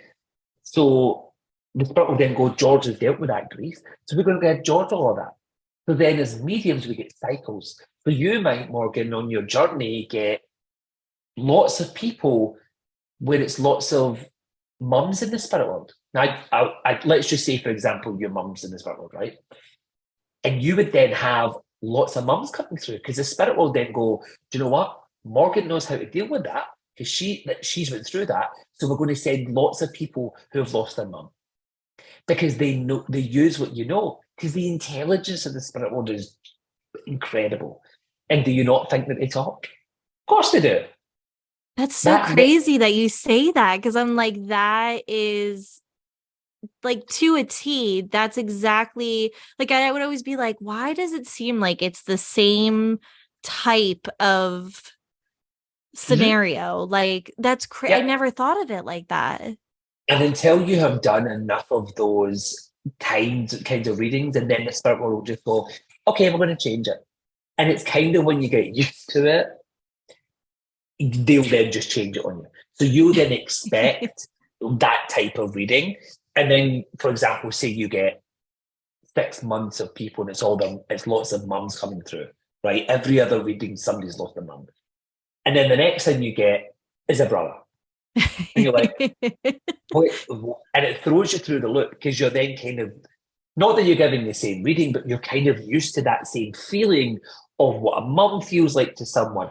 Now, bearing in mind, your experience of your relationship with your mum and my experience with my mum is probably going to be very different because every person is different. So Yeah. every person in the spirit world is that. Listen, the only people who are no longer in a physical body, and all they want to do is prove the existence of eternal life through the communication in which they can provide. Yeah. Now, that's taking into the account of all the nicey stuff. That's not taking into all the spooky stuff and all the dark and whatever else, right? And all the things that go bump in the night. But as I say, like my biggest thing is I work in the vibration of everything's good. And Yeah. education, and that's where I've become a mentor and a tutor because nobody done it for me. For Yeah. all those years walking about in the dark, just learning by doing what I was doing. And then Mavis was able to then take those jigsaw pieces and put them all together for me. And the minute that she done it, I was like, oh, I get it now. She made me speak a lot slower because I would speak very, very quickly. I've learned, even like I was saying before we recorded, like I'm having to make sure that I'm not speaking my Scottish tongue normally because we speak very quickly. But I watch myself back in the videos that Mavis would share in the group, and it was I just didn't stop talking, and it was just no. And she said, you need to slow yourself down because you work with people around the world where there's no time to take a breath. But you're going to have to because Yeah. you need to slow down and people can hear what you've got to say. But the sad thing that I find, Morgan, is that there is so much rubbish out there that people don't know who to turn to, who's the right mentor, or how to find a mentor. I'm Yeah. very lucky. I've got some connections in the States. So I know some people that I can point people in the right direction. So that's kind of lucky for me. You'll need to let me know what part of the States you're in so I can point you in the right direction of possibly a good mentor, a tutor that would. Because I know some people that are like me, they're not kind to you because they're tough. And I'm Yeah. not saying that in a bad way. We are very kind, but in this way where it's like, I'm not just going to tell you that you got that right just to make you feel better. Yeah. I'm going to be the one that's going to say, absolutely not, that wasn't right. But I'm Yeah. going to show you how to get it right. Where Yeah. did you go wrong? You know, the moment when you said earlier, you go wrong, you're like, you pull away and like, why did I get Pam? And like, where did it go? And how did I get it wrong? You Yeah. retract. I then teach you how to find those moments to then be able to take those moments and go, this is what I've got, and stay with the no. To be honest, like I always say a no is one thing, something that the medium has picked up wrong. So the spirit world don't get it wrong. So if I say something to someone and they say, no, that's incorrect, I'll just go, that's fine. I've picked the spirit world up wrong. And all I say to spirit is, can you show me that in a different way? And Yeah. I just continue the reading until they fix it for me and drop it in a different way. So I Okay. really don't believe that we get it wrong. It's just that we pick it up wrong. Psychically, we can interpret the energy wrong, where we pick up someone's energy and they're pregnant, but they've just had a giant row with their husband, or they've Yeah. just found that their husband's cheating with them on their sister, right? All of that energy you might not pick up they're pregnant, but they want you to tell them that they're pregnant because they've gone through so much and they need that validation of the baby and they haven't told anybody and they've just found out the husband has been sleeping with the sister, right? So all of that might be you don't get anything about the baby. You might just get all about the infidelity, right? Yeah. So that psychic information is where you can pick up things wrong and you can go a little bit off. But Yeah. depending on what people bring to the table is what you're going to pick up. But spiritually, I believe there's yes, because you provide evidence it's correct. No, because it's incorrect. And where I said that you've just picked the spirit world up wrong. And I don't know. And I don't know something that you wouldn't know the answer to. So the client would not know the answer. So how does that work? Well, I would say something like your grandmother worked in the police station. And you would go, well, oh, I don't know. It's not that it's wrong. It's just that you don't know. Now, your grandmother might have been 48 years of age by the time you were born. So Mhm. she said 48 years of a life that you might not know about. So Yeah. then the spirit world will tell you things because you're going to go and ask your family, hey, did Gran work in the police station? How on earth did you know that? Well, I was at medium and Gran came through. Oh, I don't really believe in mediums, but I can't believe you know that she worked in the police station because that's something that not many people know because that was, she only done that for 6 months because she met your grandfather and left. So again, they're saying things to make more believers. Make That makes sense? sense. That makes total sense. Yeah. Wow. And I'm sitting here and I'm just like, mm, you are like fabulous. Like, I can't say it enough. I thank love the you. way that I'm a very visual learner and I can't, speak for other people, but when you're talking, it makes sense because you paint such a picture. So it's like, it makes sense to me because I can see it. So like, Yep. I feel like you're speaking my language. So like, Appreciate that. yeah, you are fabulous. My mind is like blown right now because I'm like, okay, like I didn't ever look at it from like some of these perspectives. And that makes a lot more sense to me than some of the other perspectives that I've been taught and seen. So, Yep. wow. Thank you. Well, I learn the same way you learn, so that's probably why I tear it apart into really simple jigsaw pieces, Yeah. so that then when you put them together, you go, okay, perfect. Yeah. I think that's probably the most important thing is like understanding what is a psychic and what is a medium and how the communication works. Yeah. And the minute that you start looking for a relationship with your spirit team, I've said that to people like your spirit guides are yours. Your spirit guides are with you from birth. They're not your relatives. They are your spirit team. Yeah, you may have a relative who pops in to give you a little bit of support to make your understanding of your spirit team easy. But then they're just going to drop in. We call them inspirers, where they come in and they will inspire us to do something. You may be not have any connection to Martin Luther King, but you may have the presence of Martin Luther King coming in as an inspirer to inspire you, to move you to use your words in the right way, because obviously he spoke and changed a nation, so, Yeah. or changed the world with his words. So thinking about things like that. I use him as a really dramatic example, but you look at your spirit team, you want to get yourself to meet your spirit team. So you place yourself, and I believe in taking yourself on a journey I usually talk people like seeing yourself, taking yourself out and within your mind's eye beyond your physical body, traveling through the clouds, getting to a place where you can see trees, really the tallest trees I've ever seen, you know, getting there and seeing the grass, and the grass is as long, and feeling the grass as you move through it. You pass through that, you go through the trees, and all you can feel is the sun all around you. And then as you get the clearing, you see sand, and you go through the sand, you feel the water crashing on your feet, and then there's a stone circle, and then you get closer, and as you get into the stone circle, there's two stone circle seats in the middle. And you get there, and within that stone circle, you look around, and there's all these spiritual beings. And, the stone circle is for you to sit on, and you take a seat. And as you look up, your lead guide is in front of you. Wow. And then Okay. use that. I've said that really quickly, but use that visualization. Take yourself on that journey, get yourself there, and get to know your guides. Again, hi, I'm George. It's lovely to meet you. Thank you for allowing me to be your vessel of communication. Allow me to learn, because your guides are going to be the ones that teach you. The minute that you start, and just focus on one guide, just Mhm. focus on getting to know one. Maybe say to the guide after you've been a couple of times, can we put out extra stone seats when you're ready to meet the rest of the team? Know that these 12 seats around you, these stone circle seats, are for anybody else that wants to join. But say to your lead guide, when you feel I'm ready, will you bring in the rest of the team to sit beside you? So then they get to that. For me, originally, I started, it was a bench in the clouds, and I only seen a bench. And when I got to the bench, I could see someone sitting on the opposite side of the bench, but I couldn't see them. I knew there was somebody there.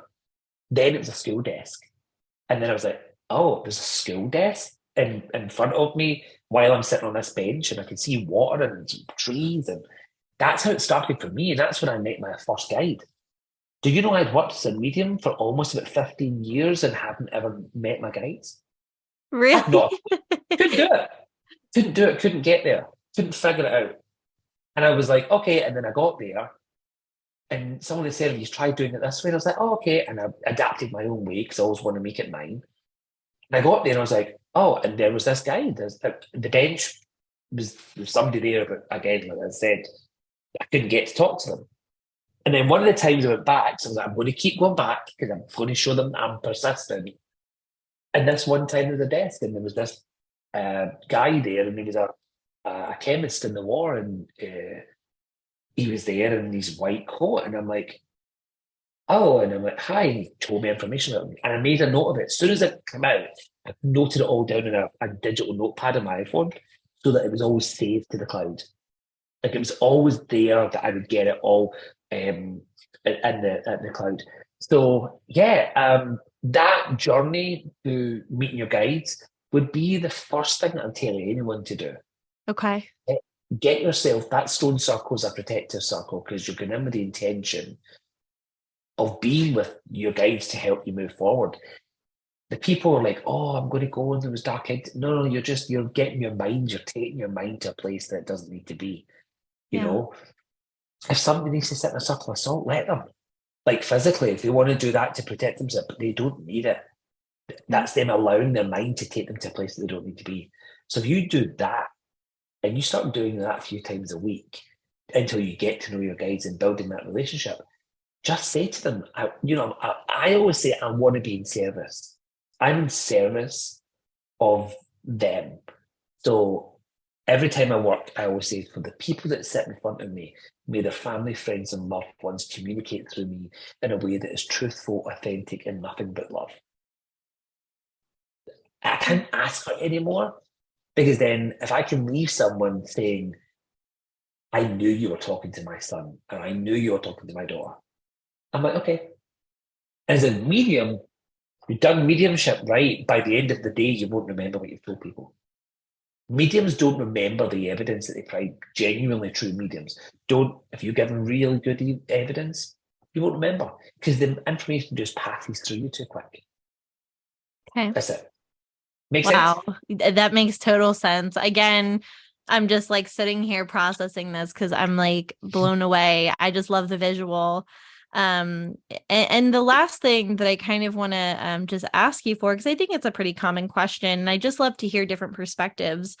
What is your take on the afterlife? Like, what have you learned about the afterlife and where we go after we pass, from the things that you've seen and experienced? So dead people are just dead people. Like we have to get used to that word, first of all. Like people need to die for there to be a spirit world or an afterlife, right? Mm-hmm. And people come for a reading like, can't say they're dead. And I'm like, why not? We have to get used to the fact that that's the word that we use. Because if they don't die, then, and that's what they know. Like they know like that maybe they were dying, or in their mind, they know that in their physical life that people die. Mm-hmm. So we have to get used to that wording, right? So I believe in what I've learned is that we're all this etheric being. And people say, so do we have physical form? Well, no, they don't. They project their physical form.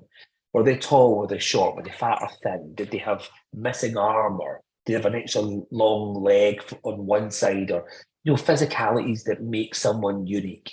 Like me being bald and me having tattoos. I might come back and show I've got tattoos and, things like that. Which I love your tattoos, by the way. I was going to say that. I love the you. colors. Love it. Oh, so there's some sort of mandala thing here, and this is the chakras. So I saw the chakras and I was like, yeah. that color is beautiful.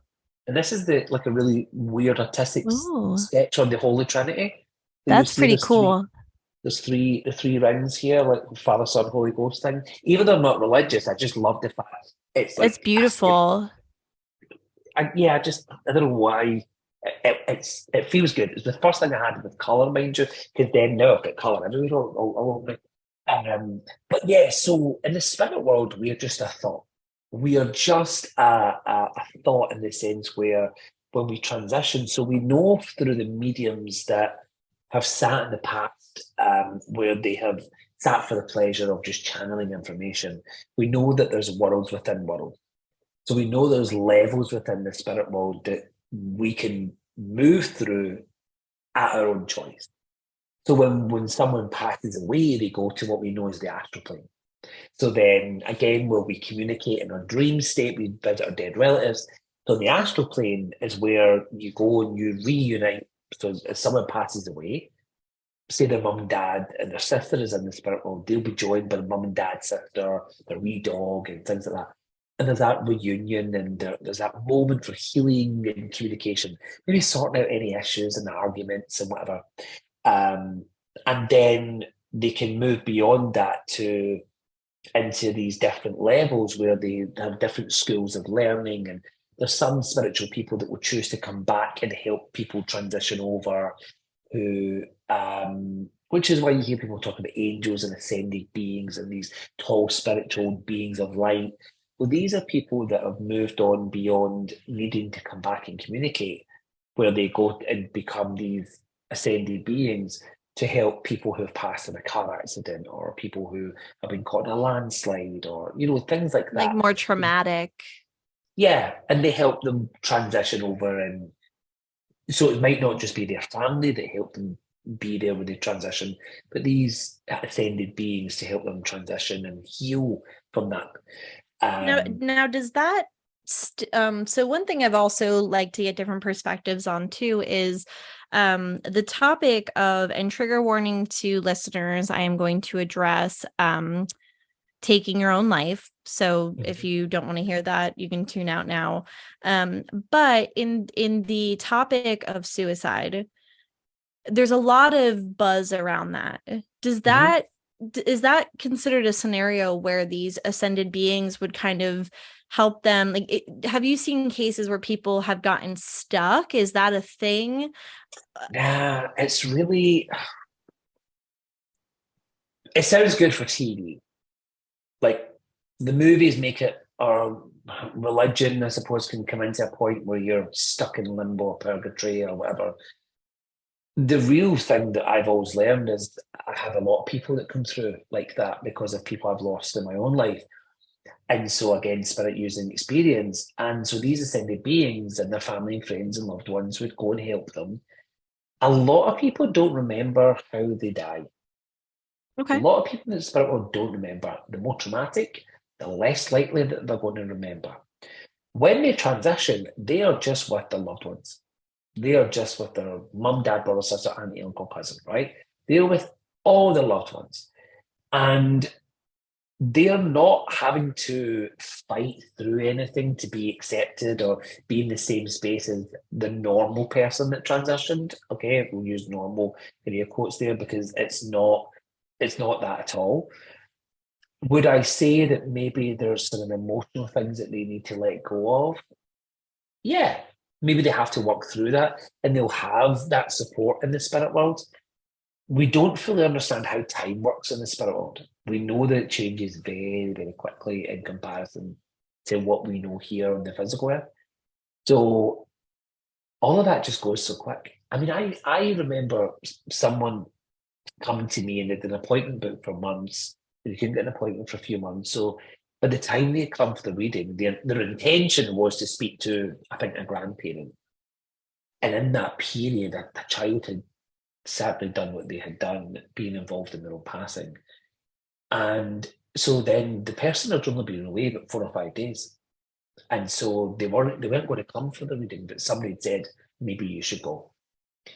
And so they did come in, and this child of theirs came through. And, it was an interesting one because I didn't realise that there was such a newness to them, because they felt like they'd been there for ages, but they actually hadn't. And the real part from that is that they were an old soul, and it was that feeling of knowledge and being home. And so it was an interesting one because then the person's intention booking their reading was never the intentional. But so the spirit world, this person came in and was able to explain how they were and what happened, and to explain to the parent, and there was some really unique bits. And that person left feeling more healed and knowing that it was the right time. And my big thing is that nobody passes over in a way like that and is stuck and has to live horrible lessons and all that stuff. This doesn't happen. That just doesn't happen. Do you Yeah. believe there's a heaven and a hell? Oh, we use the terminology heaven and hell all the time in life because it's just part of our verbiage, right? It's just part of the things that we say. I just believe there's a spirit world. Like, from what I've experienced and all the readings I've done, I do believe, though, where my whole focus is in light, is in this positive family, friends in the spirit world, right? Do I believe there's probably space for other things? Yeah, because I've seen and dealt with other things. Do I believe they all hang about in the same common room? No. Do I really feel it is what we know as heaven and hell? No, I don't think so. I think Okay. the Bible created a really good version of that to make us scared and to Yeah. fear. Again, the angels were feared. They were defenders of God, and you see them with a big spear striking people. So again, we were fearing what was there and fearing what was there. Yeah.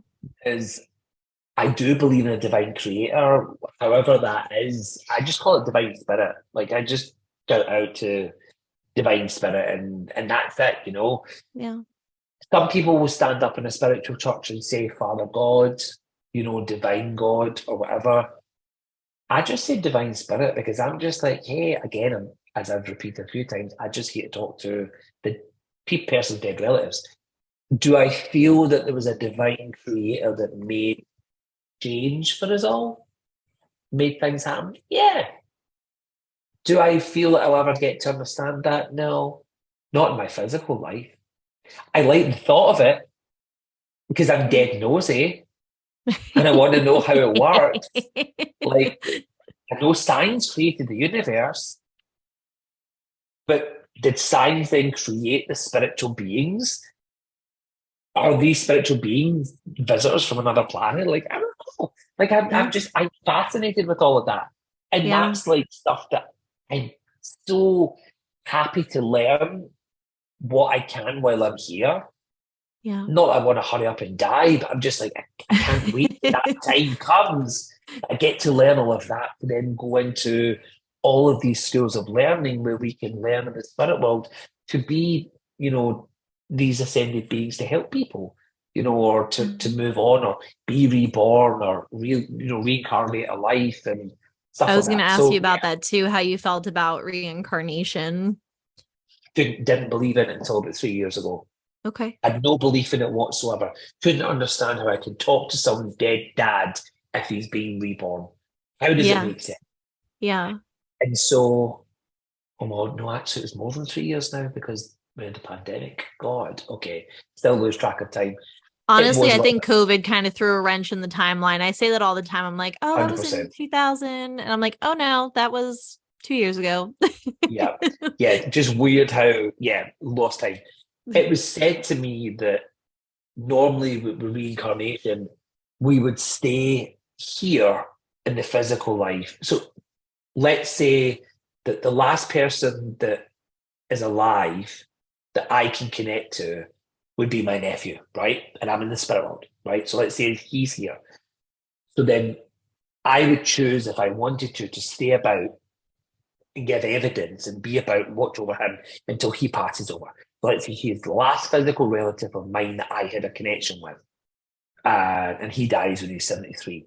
I can then choose at that point, because I then am not there looking over him or giving evidence or giving him little signs, and I can then choose to then at that moment to go and be an ascended being or whatever, move on in the spirit world, or be reborn and start a new life on my own. Because then I've watched and guided and supported over my own family and friends. Might not even be my nephew, it could be a friend of mine who I'm so close with, and I want to be a guiding light to her when she needs it, visit her in her dreams and give her a sign or let a song be played and give her, that was our song. And she might die when she was 73 or 62 or whatever.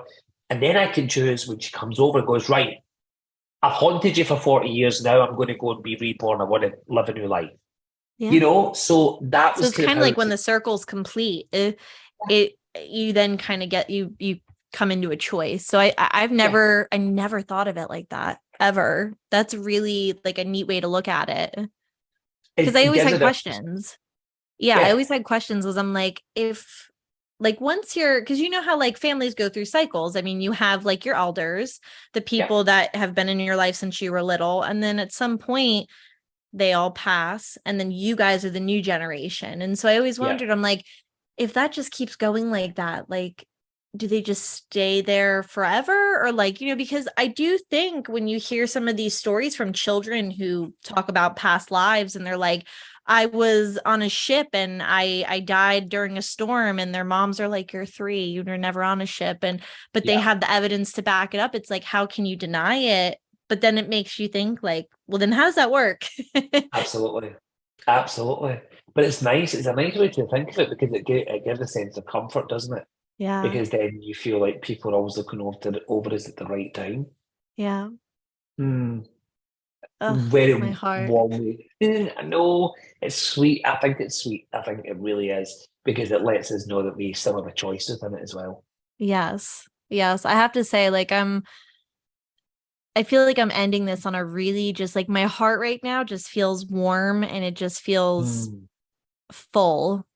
And that's like a really good feeling because there's a lot of questions, a lot of different, a lot of questions that I had answered, but also a lot of really different perspectives today that I never would have thought of. So my eyes right now are just very open. And yeah, you're fabulous. That's all I can say is I'm Thank like, you. fabulous. Oh, thank you. Listen, it's been a joy to get to chat to you because it my biggest focus is to enlighten people in how things should be done and why it should be done that way so that you can then not be walking in the dark on your own. We walk through life in a big dark room with a match, trying to see our way forward. And sometimes it just takes someone to shine the flashlight to say, hey, come over here and I'll keep you right. And that's the way I Yeah. always describe it to my students is let me be the flashlight in the moments where you can't see. You've already got it. I'm just showing you how to put it together to make it work, you know. Yeah. And the spirit world also is to show that it's not the dark, horrible things that people think it is. It really Yes. isn't. That But yeah, Hollywood has turned it yes, into. Yeah. absolutely, absolutely. Thank you for allowing me to be here, honestly. It's been an absolute joy. Yes, Absolute. I'm so happy that you came on because this is something that not only my listeners but myself needed to hear, and you are welcome on this podcast anytime. We will definitely be following your journey and liking all your stuff on Instagram because I mean, you are doing a fabulous job and Thank you're you. making a difference. You're making a Thank difference. you. So, And it's good to hear questions. So if people do have questions, and if we come back to another one, we can yeah. maybe answer some of their questions and stuff as well. It's always interesting if people I love that part is to get to hear Yes. what people ask. So thank you, thank you, thank you. Yes, yes. And stay in that love and light, keep doing what you're doing. Mm, I'm so rooting for you because you just are, like I said, you're making magic, you're changing the world, and I love that. So I will, of course, I'm going to put this on YouTube. It'll be on Spotify. You have a website that maybe yep, you want to give the listeners just so that, and I'll put the link also. sure. Yeah, georgemedium.com. So basically just my name, George, and the word medium, georgemedium.com. My social links are on there. All social links are at George the Medium on almost everything. So you can find me everywhere. And yeah, you've got all my links from my website. But yeah, Yeah. please don't be shy, folks. I love to people to reach out and say hello. So thank you, Morgan. Yes, yes. Thank you again for being on. And I hope you have a wonderful night. Get some sleep because I know No. it's late. Thank you so much. Take care. Yes, yes, you Speak to you too. soon. Thank you. Bye. Bye. Bye.